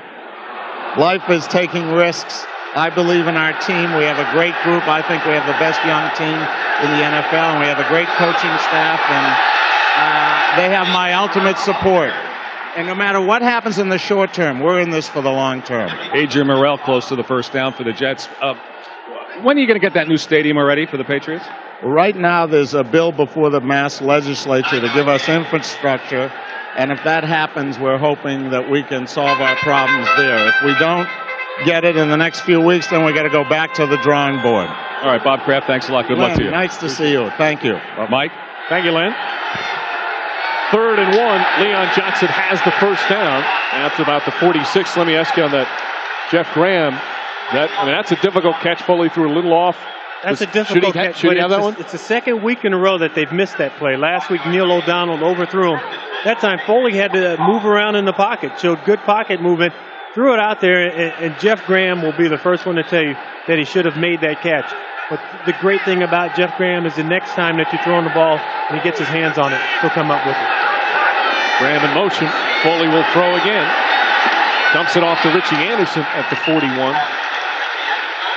Chris Slade on the tackle. Right now, back to the New York studios across the river. Greg Gumbel with another update. Greg? All right, Mike, in Dallas, Mark Brunell and the Jaguars don't quit. 5-yard touchdown pass to Keenan McCardle, and with the extra point, the Jaguars pulled it within 5. 19-14 Cowboys in the third. Michael. Thank you, Greg. Good one there. Good one here. Jets on the move right now. Foley looks across the middle. And is taken down at the 23. Willie Clay makes the tackle. 17-yard pickup. And a great throw by Glenn Foley, who was pressured by Mark Wheeler. You know, Jeff Graham would have liked to have gotten this ball on the line because he had room to run. Foley had to get this ball off early, and it comes in there about as soft as the ball can. Clay gets to come up and make the tackle. But Foley does a great job in anticipating where the hole is going to be and getting the ball. You know, you asked me, there's going to be some headlines in the paper Monday morning about who should be a quarterback. Foley 5 of 9. Complete Keith on Johnson at the 10. That's his first reception. 13-yard pickup. And if you're just joining us, Neil O'Donnell's not hurt. He was ineffective in the first half when the score was 3-2. Yeah, and if you're looking at these two quarterbacks and you compare and contrast, Foley gives you a little more pocket mobility, and he also has a cannon for an arm. And Neil O'Donnell doesn't have a bad arm, but Glenn Foley has a cannon for an arm. Actually, the score was 5-3 at halftime, but no touchdowns, not here in the third quarter. Johnson catches it at the 6. Yeah, but that's the one thing that I would love to work with Keyshawn Johnson. He has to catch that ball in his body. When you do that, that takes a split second away from when you can run. If he can reach out, get this ball in his hands, get it in your hands, not your body, Keyshawn, you can get upfield faster. And you'll get those yards after the catch. You don't have to take my advice. Let's get Jerry Rice on the phone. Second and goal, just beyond the 5-yard line. Morrell, touchdown.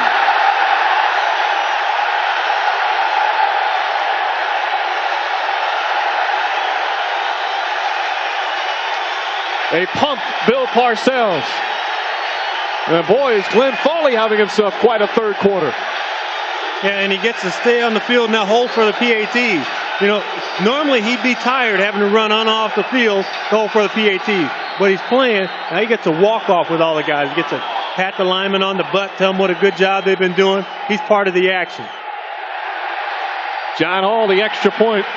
It's 19-17. Glenn Foley and the Jets coming alive offensively.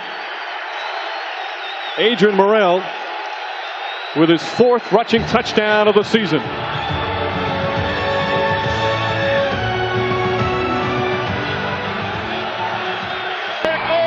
it stays fair, home run. We will have a 7th game in the 1975 World Series. Glenn Foley, 7 of 11, 83 yards. And most importantly, he's led the Jets to 2 touchdowns here in the third quarter. It's 19-17, Jets trail. Chris Canty at the 8-yard line. Breaks one tackle and gets mauled at the 24.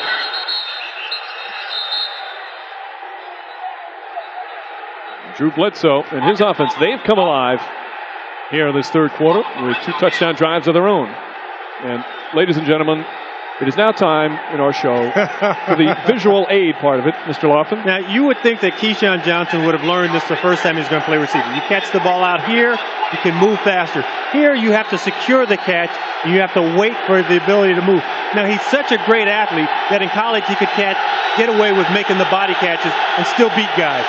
This is football 102, not 101. This is the advanced level when you get to the pros. And it'll take him from being a good receiver to potentially being a great receiver if he can catch the ball away from his body a little more often. Sam Gash with an 11-yard pickup on his first time he touches the ball. And a first down. Tell you what, both coaching staffs have done a nice job adjusting to the problems they had. I'm talking about the offensive side of the ball. You know, you have to wonder, about chemistry on a ball club. Glenn Foley was not mentioned in Keyshawn's novel during the offseason. At least not prominently that I know of. And sometimes, quarterback got a couple of guys open. I'll go to the guy who I go bowling with. Well, Foley, the thing that Parcells says, he has the ability to rally a team because he says he is in such a hurry to get in the end zone. There's no such thing as a methodical drive with Glenn Foley. And we noted already the arm strength. 2nd and 7. That's your time remaining in the third quarter. A wild third quarter. Bledsoe chased out by Mo Lewis. And Bledsoe has to throw it away. Hugh Douglas chasing him. Crowd want intentional grounding, but Bledsoe out of the pocket. And Keyshawn's into the game, but great coverage downfield for the New York Jets. And we talked about Curtis Martin earlier, a great runner, one of the 3 or 4 best pure running backs in football. But what distinguishes this guy is his ability to block. And he takes on Mo Lewis there and keeps him away from Drew Bledsoe. And I just love scribbling on that telestrator like that. So a 3rd and 7. almost the entire stadium on its feet. Bledsoe dumps it off to Coates. And Coates taken down. Corwin Brown, the former Patriot. And he's shy of the first down.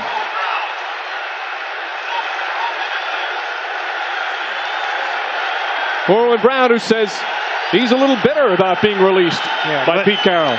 But it's Drew Bledsoe's first thought to get the ball way downfield. And it gets his ball a little bit behind Ben Coates. And when he has to turn, that gives Corwin Brown the chance to come up and stop a bigger opponent. Parcells Brown, one of the 5 toughest players he's ever coached. Tough play there. We'll be back after these messages from your local station. Is presented by the authority of the National Football League and is intended for the private use of our audience. Any rebroadcast or other use of this telecast without the express written consent of the NFL is prohibited. Neil O'Donnell is an ultimate team guy. There's no question about it. What's going through his head right now as Foley has been impressive here in the third? I think for Neil, he has to redefine his role in this ball game, and his job is to look for things that he can potentially see that will help Foley do his job better and get the Jets a win. On fourth down, Trooper to punt. Leon Johnson back at the 10. Not a good punt.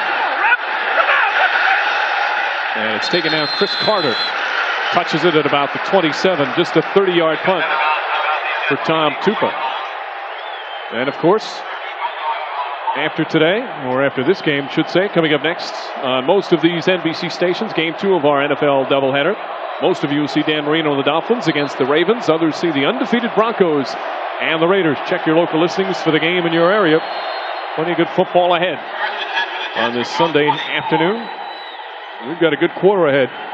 Glenn Foley and the Jets, their offense has come alive. There's Foley's numbers.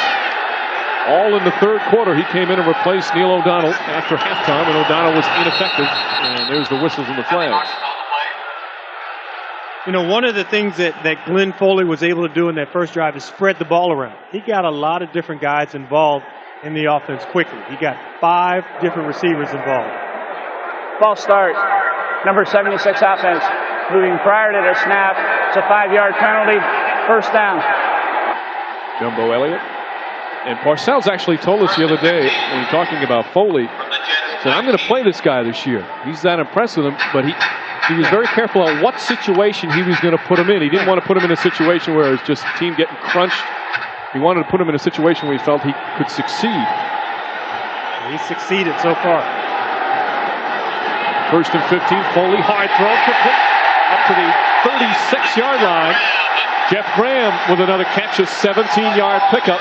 Ty Law and Ted Johnson on the tackle. And we talked about catching the ball in your hands. Jeff Graham, even though he catches this ball in his body, as soon as he makes that catch, he's ready to dart straight up the field. Boom, the ball comes in, get upfield, you know the seams. One thing as a veteran ball player, not only do you know the coverage, you know where you're going to be able to run after you catch a pass. Graham's numbers. Foley again to throw. Complete to Graham again. Very nice. Very nice. 48-yard line with Lawyer Malloy breathing down his neck. 13-yard pickup. And Jeff Graham, Bill Parcells said, you know, when I watched this guy at the beginning of training camp, I wasn't sure. You know, I didn't really like the way he ran. He wasn't our fastest guy. But then I noticed something. When the ball was thrown in his direction, it wasn't hitting the ground. It was in his hands, and it stayed in his hands. And he runs the precise routes. He runs them like you draw them up on the board. You say go to 14, he goes to 14. Holds everything right. Dumps it off to Morrell. Adrian Morrell down to the 43-yard line. Foley's now completed 7 straight passes. Willie McGinnis on the tackle.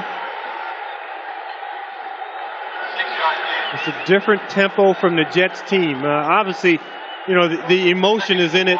You have a lethargic first half where neither team can get on track.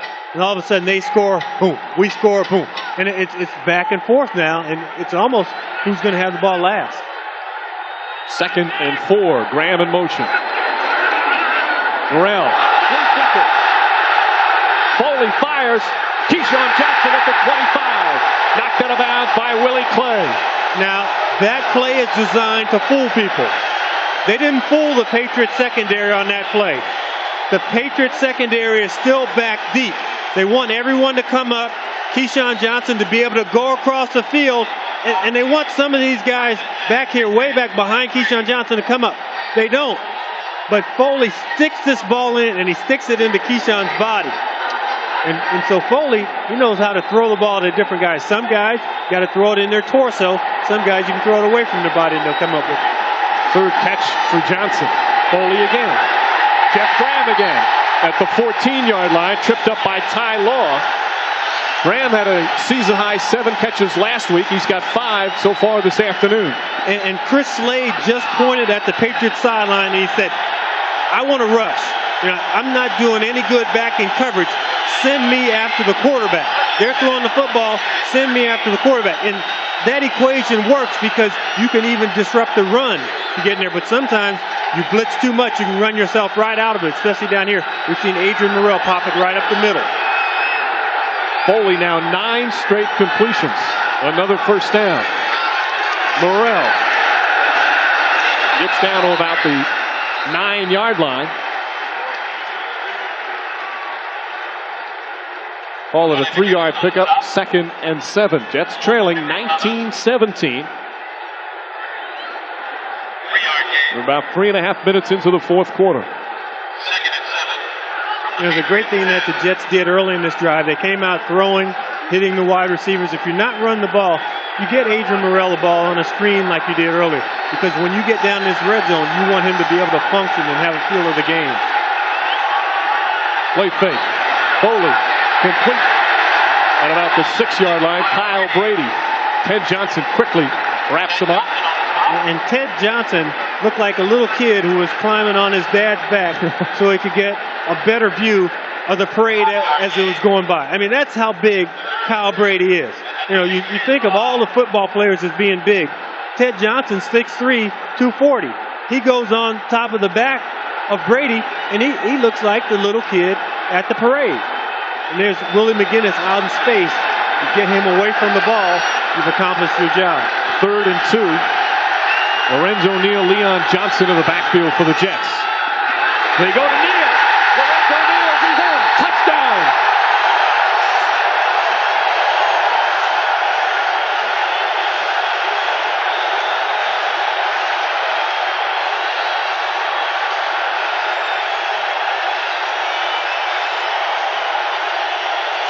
That is the first time Lorenzo Neal touched the football this season. He touched it one other time, but he dropped it. And that's why he hadn't touched it until now. His first catch of the year. Hasn't even got any rushes this season. They'd like to go for 2, and there's a little bit of a confusion. And Pete Carroll has to be steaming now. Why don't they start the play clock? They finally started it rolling. But the Jets had about 15 seconds of free play clock there. You see it's down to 13 now, but it didn't go down to 25 until they raced out on the field. Timeout. New York. Now the Jets will have to take a timeout. Glenn Foley, 11 straight completions. And he has led the Jets on 3 touchdown drives here in the second half. You look once again at the touchdown, and it is, you get a guy, Lorenzo Neal, hasn't caught a pass, hasn't rushed the ball. So, if I'm the Patriots, that's not the guy I need to stop. He comes right off the corner. He's a blocking back. You expect him to come in there and bang on somebody. He doesn't bang on anybody, gets alone out in the flat, easy touchdown.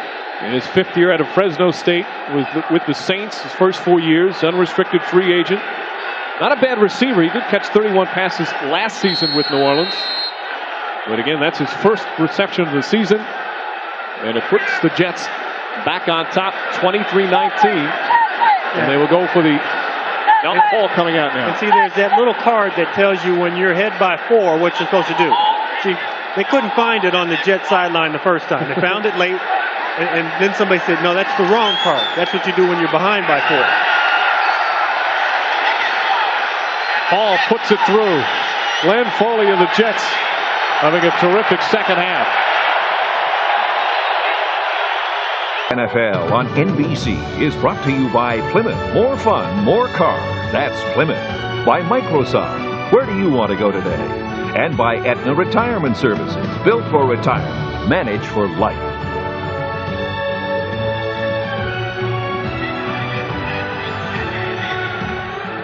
You know, if you're wondering why they went for 1 point there, it's now 24-19.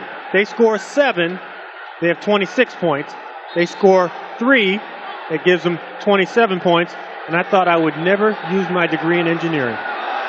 Oh, I know. It's a good thing we had all that time during the commercial break for you to figure out the math.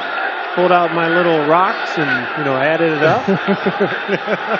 Got those flashcards handy. I'll tell you what, Foley's got to be proud of the offensive line. They gave him plenty of time to throw. And Hall trying to make sure the ball stays on. It's fallen off a couple of times. 24-19. Jets lead now. Still plenty of time. 10.5 remaining in the fourth quarter. And the Patriots offense in gear in the second half. They've scored on 2 of their 3 possessions. Drew Bledsoe has been very sharp in the third quarter. Short kick for Hall. Canty at about the 8-yard line. Tripped and slowed and then knocked down. Lorenzo Neal comes down and makes the special teams tackle after a 14-yard return.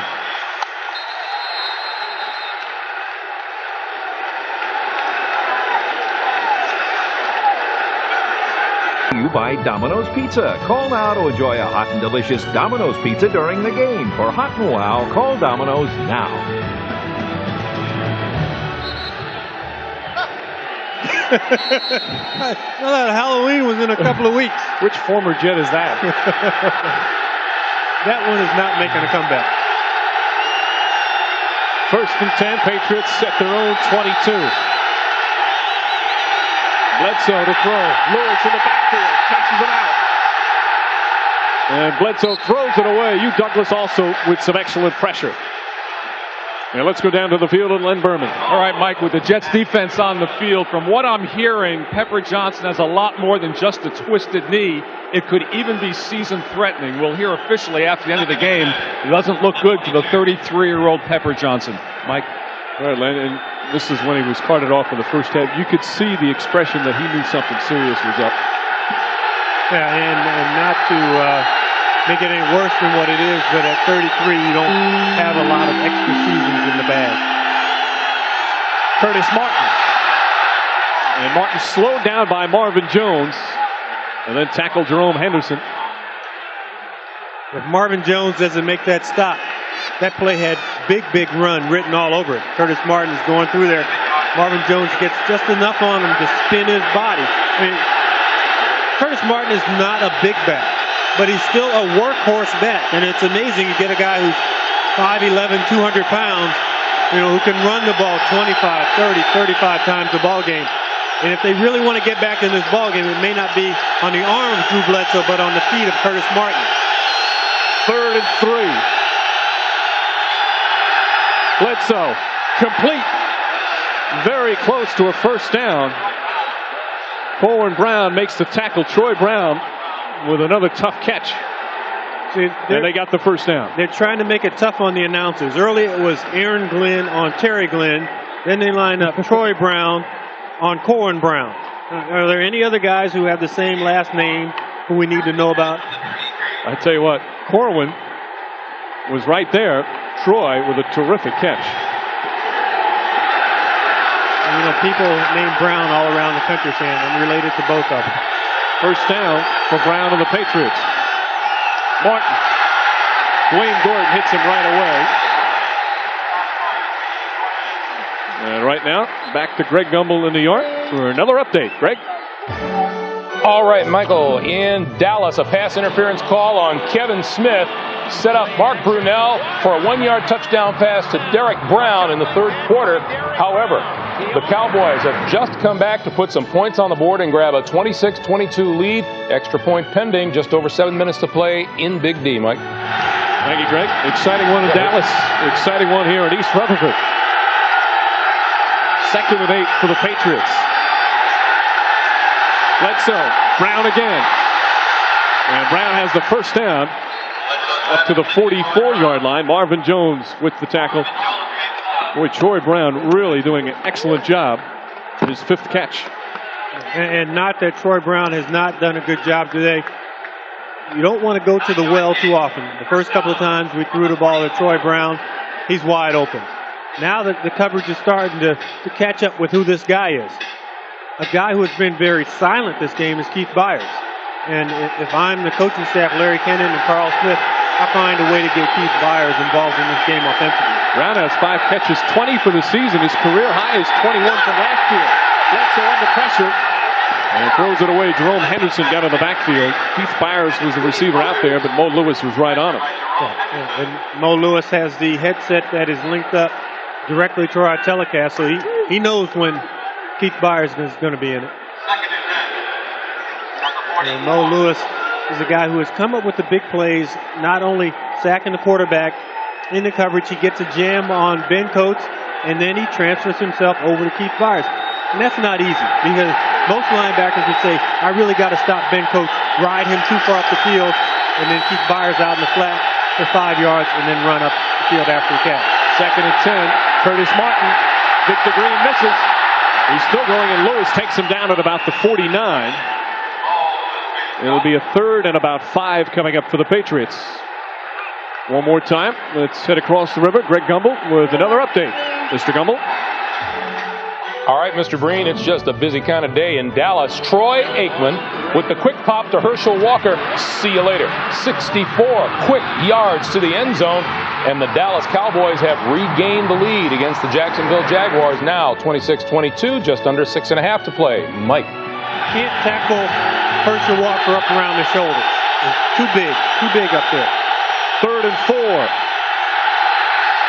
Bledsoe has no one open, throws it complete to Sam Gash, but a penalty marker on the play. And I think this penalty flag is going to be on Ben Coates.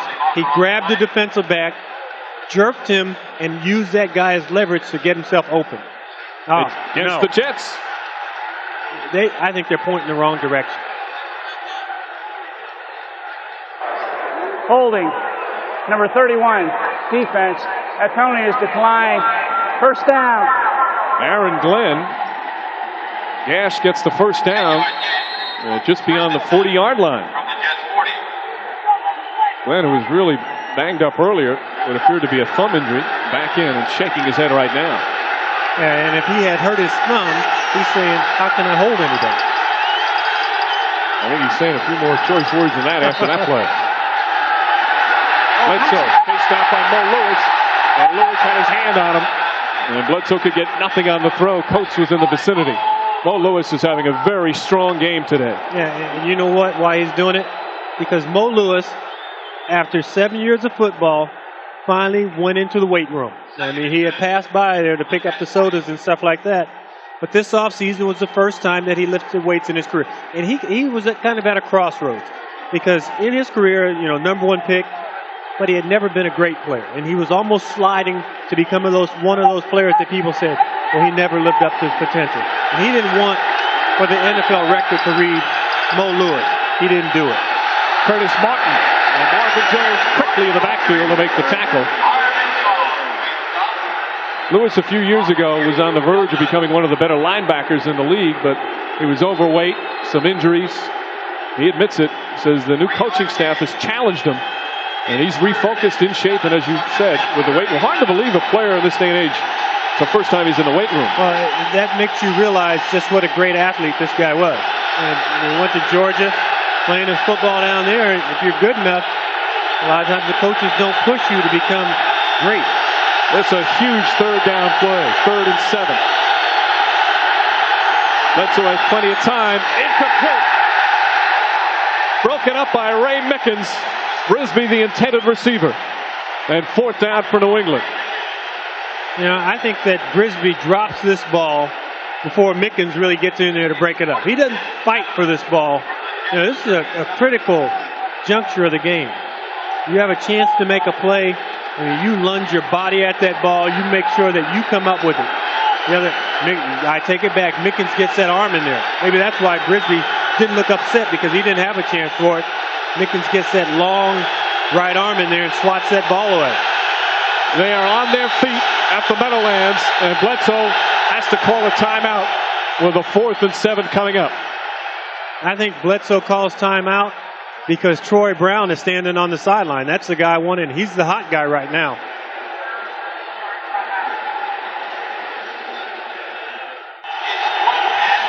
Pete Carroll going for it on 4th and 7. Patriots at the 37.5-yard line of the Jets. They trail 24-19. Just under 5.5 to play, 4th quarter. Glenn in motion. Bledsoe shotgun. Looks downfield for Brisbee.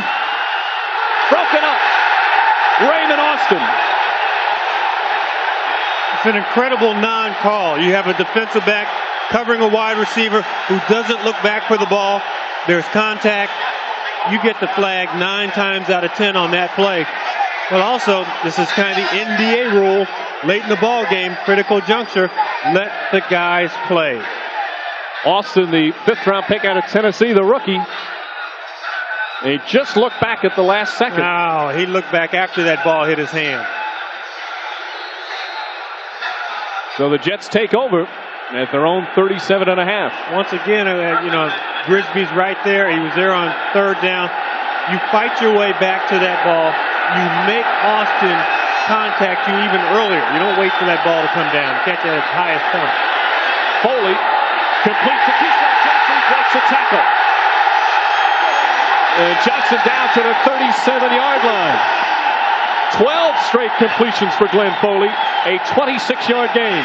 Yeah, and he put his finger in the face of Jimmy Hitchcock after that one. He had his words. I think both guys had saved the press clippings off of last game. Keyshawn Johnson does a good time in the timing of that pattern.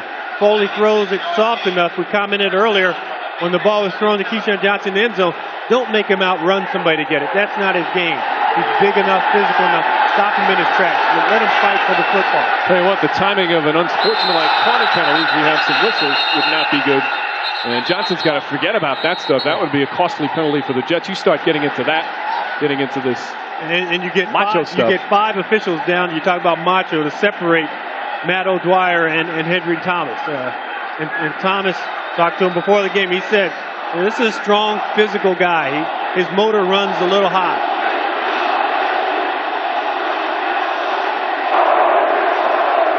Neutral zone infraction, number 55 on the defense. It's a 5-yard penalty. 1st down. Willie McGinnis. Now, does that mean he wasn't unabated to the quarterback? Just a neutral zone infraction. So did he move in the neutral zone and the offensive lineman then concurrently moved? And when that offensive lineman moves, if the defensive guy is in the neutral zone, then it's actually a penalty on the defense. That's the rule they changed a few years back. 1st and 5. Foley complete to Baxter. And Baxter looks like he got a 1st down. They're going to mark it at the 26-yard line. You know, when this season started, Kyle Brady was listed as the #1 tight end. And Fred Baxter was listed as the 2nd-string tight end. I believe now it's 1A and 1B. Kyle Brady is primarily a blocker, but Baxter has really come along and shown some really good receiving skills and the ability to get downfield, to shake a defender. 13 consecutive passes. 13 passes thrown in a row could be the nail in the coffin of number 14, the guy standing over on the sideline. Foley has been brilliant in the 2nd half. Richie Anderson on the handoff, and Anderson goes nowhere. Mike Jones makes the tackle. He went nowhere, but it was the tone of that play. At the tail end of it, Jones is coming up to make the stop, and he just throws his forearm into him. Anderson just bulks himself into this guy. This is not a passive team. They're not a team that's sitting back on their heels.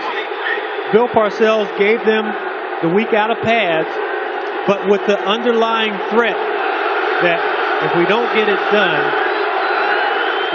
we're going to have 2, maybe 3 days during the bye week. 2nd and 7. Foley, complete. Graham, shy of the 1st down.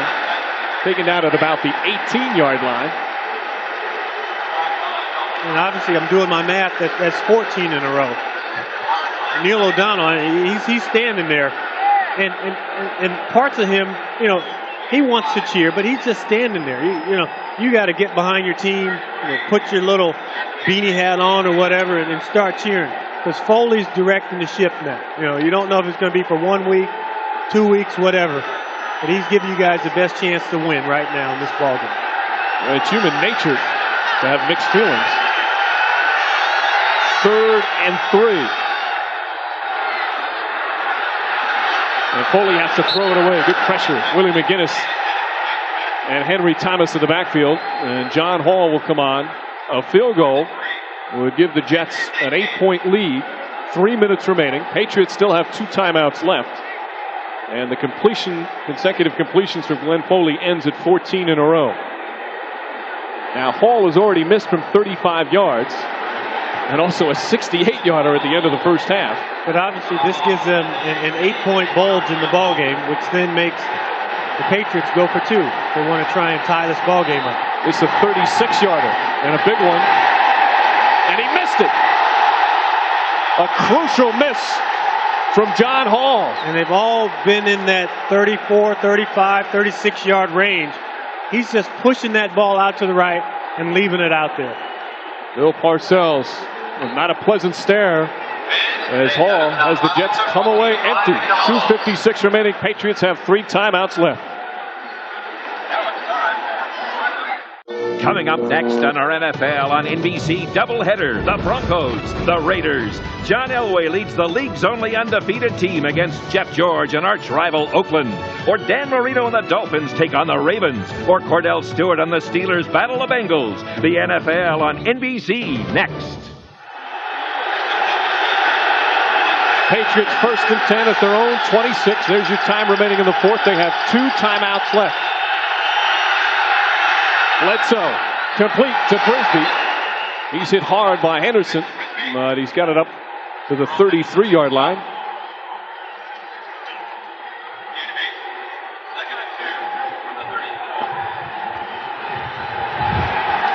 Second and 2. Oh, and an 8-yard pickup. Bledsoe, plenty of time. Complete to Meggett, and Meggett's got the first down up to the 42. Chad Cascadden makes the tackle. And the Patriots, the hurry-up offense, no huddle. You know, and what this does to the New York Jets is at some point they have to get up and pressure Drew Bledsoe with more than a 3-man pass rush. Bledsoe dumps it off. Incomplete. Meggett, the intended receiver, but apparently he slipped.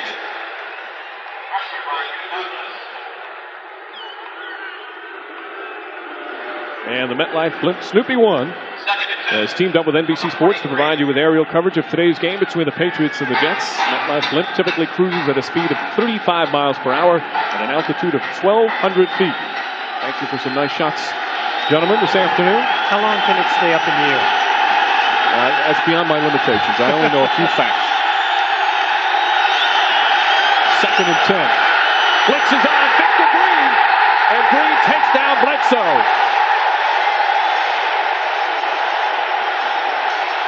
3rd sack of the game for the Jets. And of course, remember, Green and Bledsoe went nose to nose in the first matchup up in Foxborough. Timeout. 2-minute warning. 2-minute warning. Patriots with a 3rd and 19 coming up. Victor Green with a huge play. Jets still in front.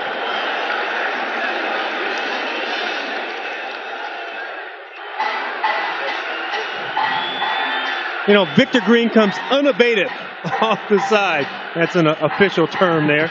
No one to block him, no one to pick him up. And think back, turn the clock back. Victor Green gets involved with Ben Coates at the goal line, but then they go cheek to cheek. A little tete-a-tete. And, you know, Drew thought the flag was on Green there, but they threw it on him. And that sack from Green makes it a 3rd and 19. Patriots just shy of their own 34. Just 2-down situation here. And whistles. And again, hard to hear the whistle. This place is really erupting. And it's a false start against the Patriots. And the crowd coming into play. Otis Smith is on top of Sean Jefferson. He's giving them that fake jab like we saw false start. Lynn do earlier in the ball game. Number 84 offense moving prior to the snap. That's a 5-yard penalty. 3rd down please reset the game clock to 2 minutes. He gives him that fake jab, and he's out there. He's not looking at the ball. He's watching the defensive back, so he thinks that the ball has been snapped.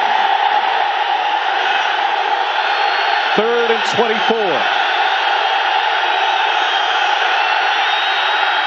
Bledsoe dumps it off. Martin tackled from behind by Hugh Douglas. Up to about the 36-yard line. That's Douglas's first tackle.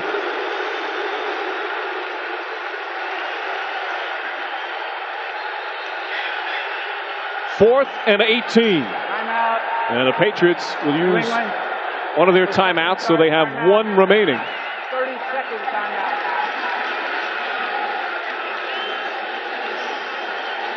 This game in the first half was a defensive struggle.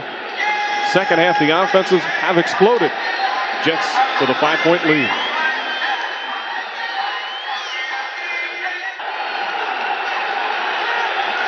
(24-19) Jets lead. 1:41 remaining, fourth quarter.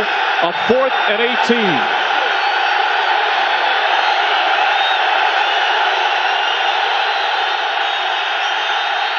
Bledsoe fires. Jefferson. Incomplete. And the Jets will take over. Jefferson furious with the call. And they say it hit the carpet. And he's got his helmet off now. That should cost him 15. Pete Carroll goes out to usher him off the field. Incomplete pass. The ball hit the ground first. First down for New York. You know, Drew's asking Zolak there, did it hit the ground? Because there's enough room to get the ball in here. Bledsoe has to move in the pocket. Good job by Logan coming from the outside. Just enough pressure in his face. He has to throw off his back foot. Boy, that looks like a reception. Well, it's hard to see after he initially touched the ball whether it dropped below because his body kind of got in the way. I don't think you can really tell on that particular play. Leon Johnson gets down to about the 32. And the Patriots will call a timeout. Kyle Brady getting into some shoving out there. That's your time remaining. You could almost see Pete Carroll's lips going, are you sure about the call? Here's another angle. So come back for the ball. I don't see the ball hit the ground. I see elbows on the ground on that one. I can't say for sure. It's very difficult. Right there, it looks like he has it, but then you can't tell. His elbow kind of covers it up. That's a difficult call. Two officials called it at the same time running in. Well, you know, the way to solve this is to make the ball a day glow color, like a real bright yellow. Then you can tell. So a 2nd and 8. And Bill Parcells, team trying to hold on here. I mean, the Jets have this one in the bag. The Patriots with no timeouts remaining. You run a play off the clock, then you bleed 40 more seconds off the clock, and the ball game is over. And questions for the Jets. You saw Neil O'Donnell. Right now you have 84 seconds on the clock. And the Patriots out of timeouts. The next time the ball is snapped, you have 43 seconds on the clock, and Glenn Foley becomes, you know, not the pitcher of record, but he's the quarterback of record in this ball game. He should get the win. You know, the starter went in there. You had to get a long reliever to come in to fill for him. He got this team up and down the field for 3 touchdowns, completed 14 passes in a row at one stretch, but just seemed to ignite a fire under a listless Jet team, a team that had been listless since the second half of last week's ball game against the Dolphins. And Foley will kneel down to finish this one up. And 4th down coming up. Foley absolutely brilliant in the second half. 17 of 22, 200 yards. 1 touchdown pass, but as you mentioned, James, first 3 possessions, 3 touchdowns after the Jets did not score a TD in the first half. Neil O'Donnell was ineffective. Parcells made the change.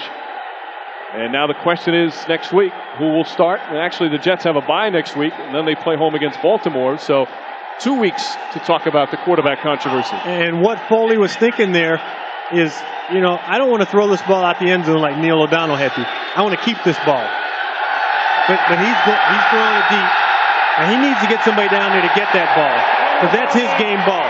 The guy in row 1 has his game ball right now. Glenn Foley needs that ball so he can put it on the shelf at home. Foley magnificent. And the Jets now 5-3 on the season. A huge win for them here in front of their home fans. Patriots fall to 5-2. And a salute from Bill Parcells, who still has a lot of close friends on this Patriots team, including his man Keith Byers.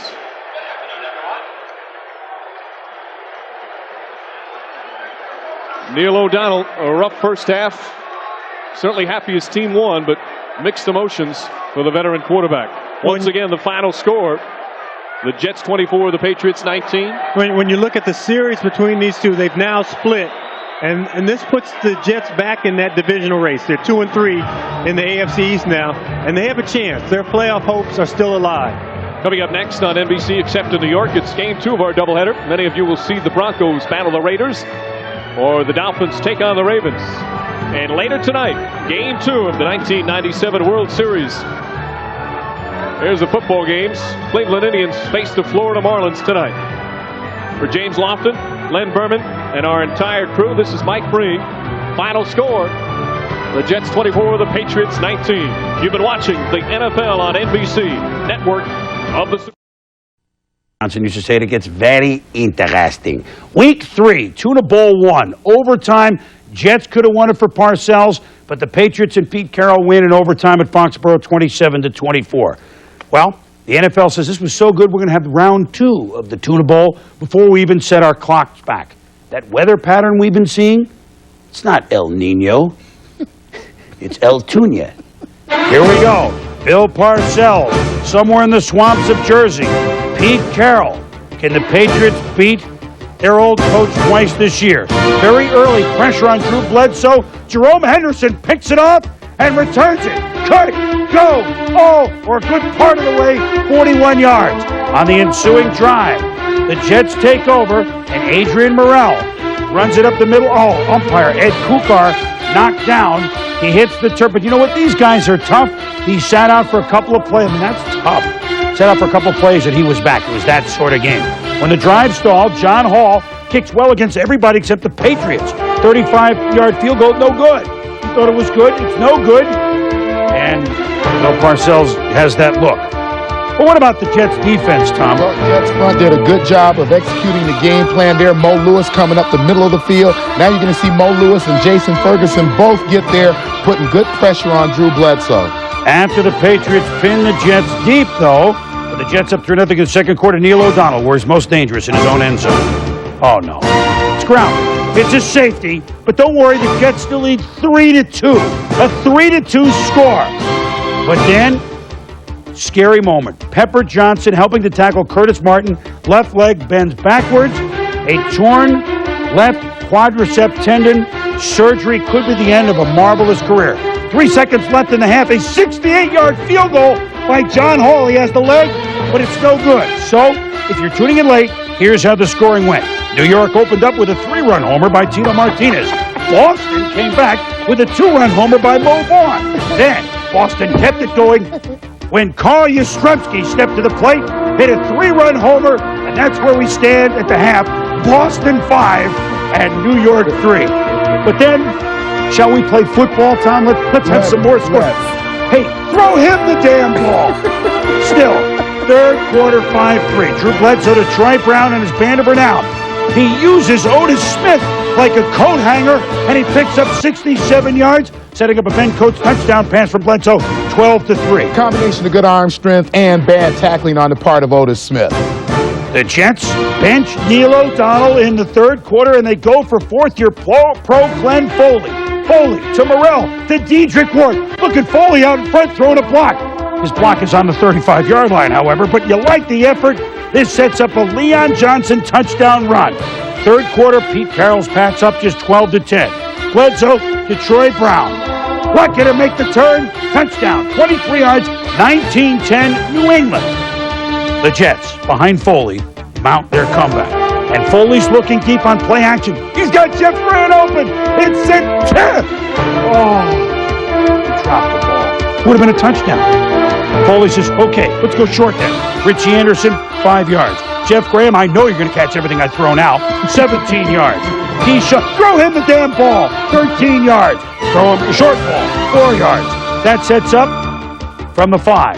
Adrian Murrell, right up the gut. Touchdown. The Jets trail it 19-17. Look at Parcells. Looks like Jackie Gleason in the Honeymooners. Fourth quarter. Foley, Graham, 5 straight completions. Foley, Graham, 6 straight completions. Foley. Look at this. Complete flick. It's Keyshawn, 8 straight. Graham, 9 straight. Kyle Brady, 10 straight. Foley, Lorenzo Neal, touchdown. 24-19 Jets, 11 straight completions. Next, Foley to Keyshawn, 12 straight. He rustles a pass to Fred Baxter, 13 straight. To Graham, 14 straight completions. The guy didn't even start the game. Amazing. Neil O'Donnell. Well, I guess I'll be watching for a while. Jets stalled on the drive. John Hall, 36-yard field goal. It's wide right. Look at this. If every picture tells a story, that tells about 8 stories. Minute 45 to go in the game. 24-19 Jets. Bledsoe to Sean Jefferson. Did he make the catch? Ruled incomplete, Tom. It certainly looked like he did a good job of scooping the ball up. The only thing that counts, however, is the official's call. Carroll is stunned. He says it was a completion. Parcells says, let's move on up. Let's move on out with a win. And the New York Football Jets have beaten the Patriots 24-19. The Jets a half a game behind New England for first in the conference. Their record is 5-3 behind the Pats 5-2. Hey, Glenn Foley, hard to get much better than him. 17-23, 200 yards. Next game, which will be 2 weeks from now for the Jets. Does Foley start? Coach is the one making the decisions. I'm just going to go and do what he asked me to do, and if he wants me to play, I won't say no. I wasn't happy with it. I'm not used to being standing on the sideline like that, but he made a call. It worked, so we're happy with it. I'll decide what we're going to do. He played well. We thought he could play well. He'd been practicing well. I just thought we needed a spark. Spark. Oh, man, did they have a spark. And now, again, the Jets are off next week, so there's 2 weeks to get ready. Are we seeing the change maybe, Tom? I mean, it's hard to tell what Bill's good. Glenn Foley, hello. I think Glenn Foley first, we speak to his performance today. 6 of those 6 incompletions, 2 of those were, one, a throwaway at the end of the game, another on a scramble, throwing the ball away on purpose. So he really, to my way of thinking, had only 4 incompletions. He played with poise. He was effective in a game that they had to win, a big game performance. And I think more importantly, when his team needed him. You saw when he came on the field, the attitude of the football team changed. It picked up. Now, what you have, if you're Bill Parcells, is an extra week to make a decision, and he does have a decision. Well, you can see just them coming to the line of scrimmage was different. Now, does Bill Parcells have Drew Bledsoe's number, or at least not his number, but figured him out? Because Drew, throwing on the run today, was not comfortable. Well, I think that certainly Bill Parcells knows that he wants to get Drew Bledsoe out of the pocket. He wants to put people in his face, but I think that could be said of many quarterbacks. We always talk about a guy being ineffective when he's under pressure. Well, I think that in the case of Drew Bledsoe, there is a real dramatic difference between him standing in the pocket, looking downfield and throwing, and him having to move and throw, him having to think about that rush. Although the numbers, 24 of 38, 294, 2 touchdown passes. That's for Bledsoe. But at key moments, he was flustered a little bit. What a baseball and a football game. Well, it's World Series time.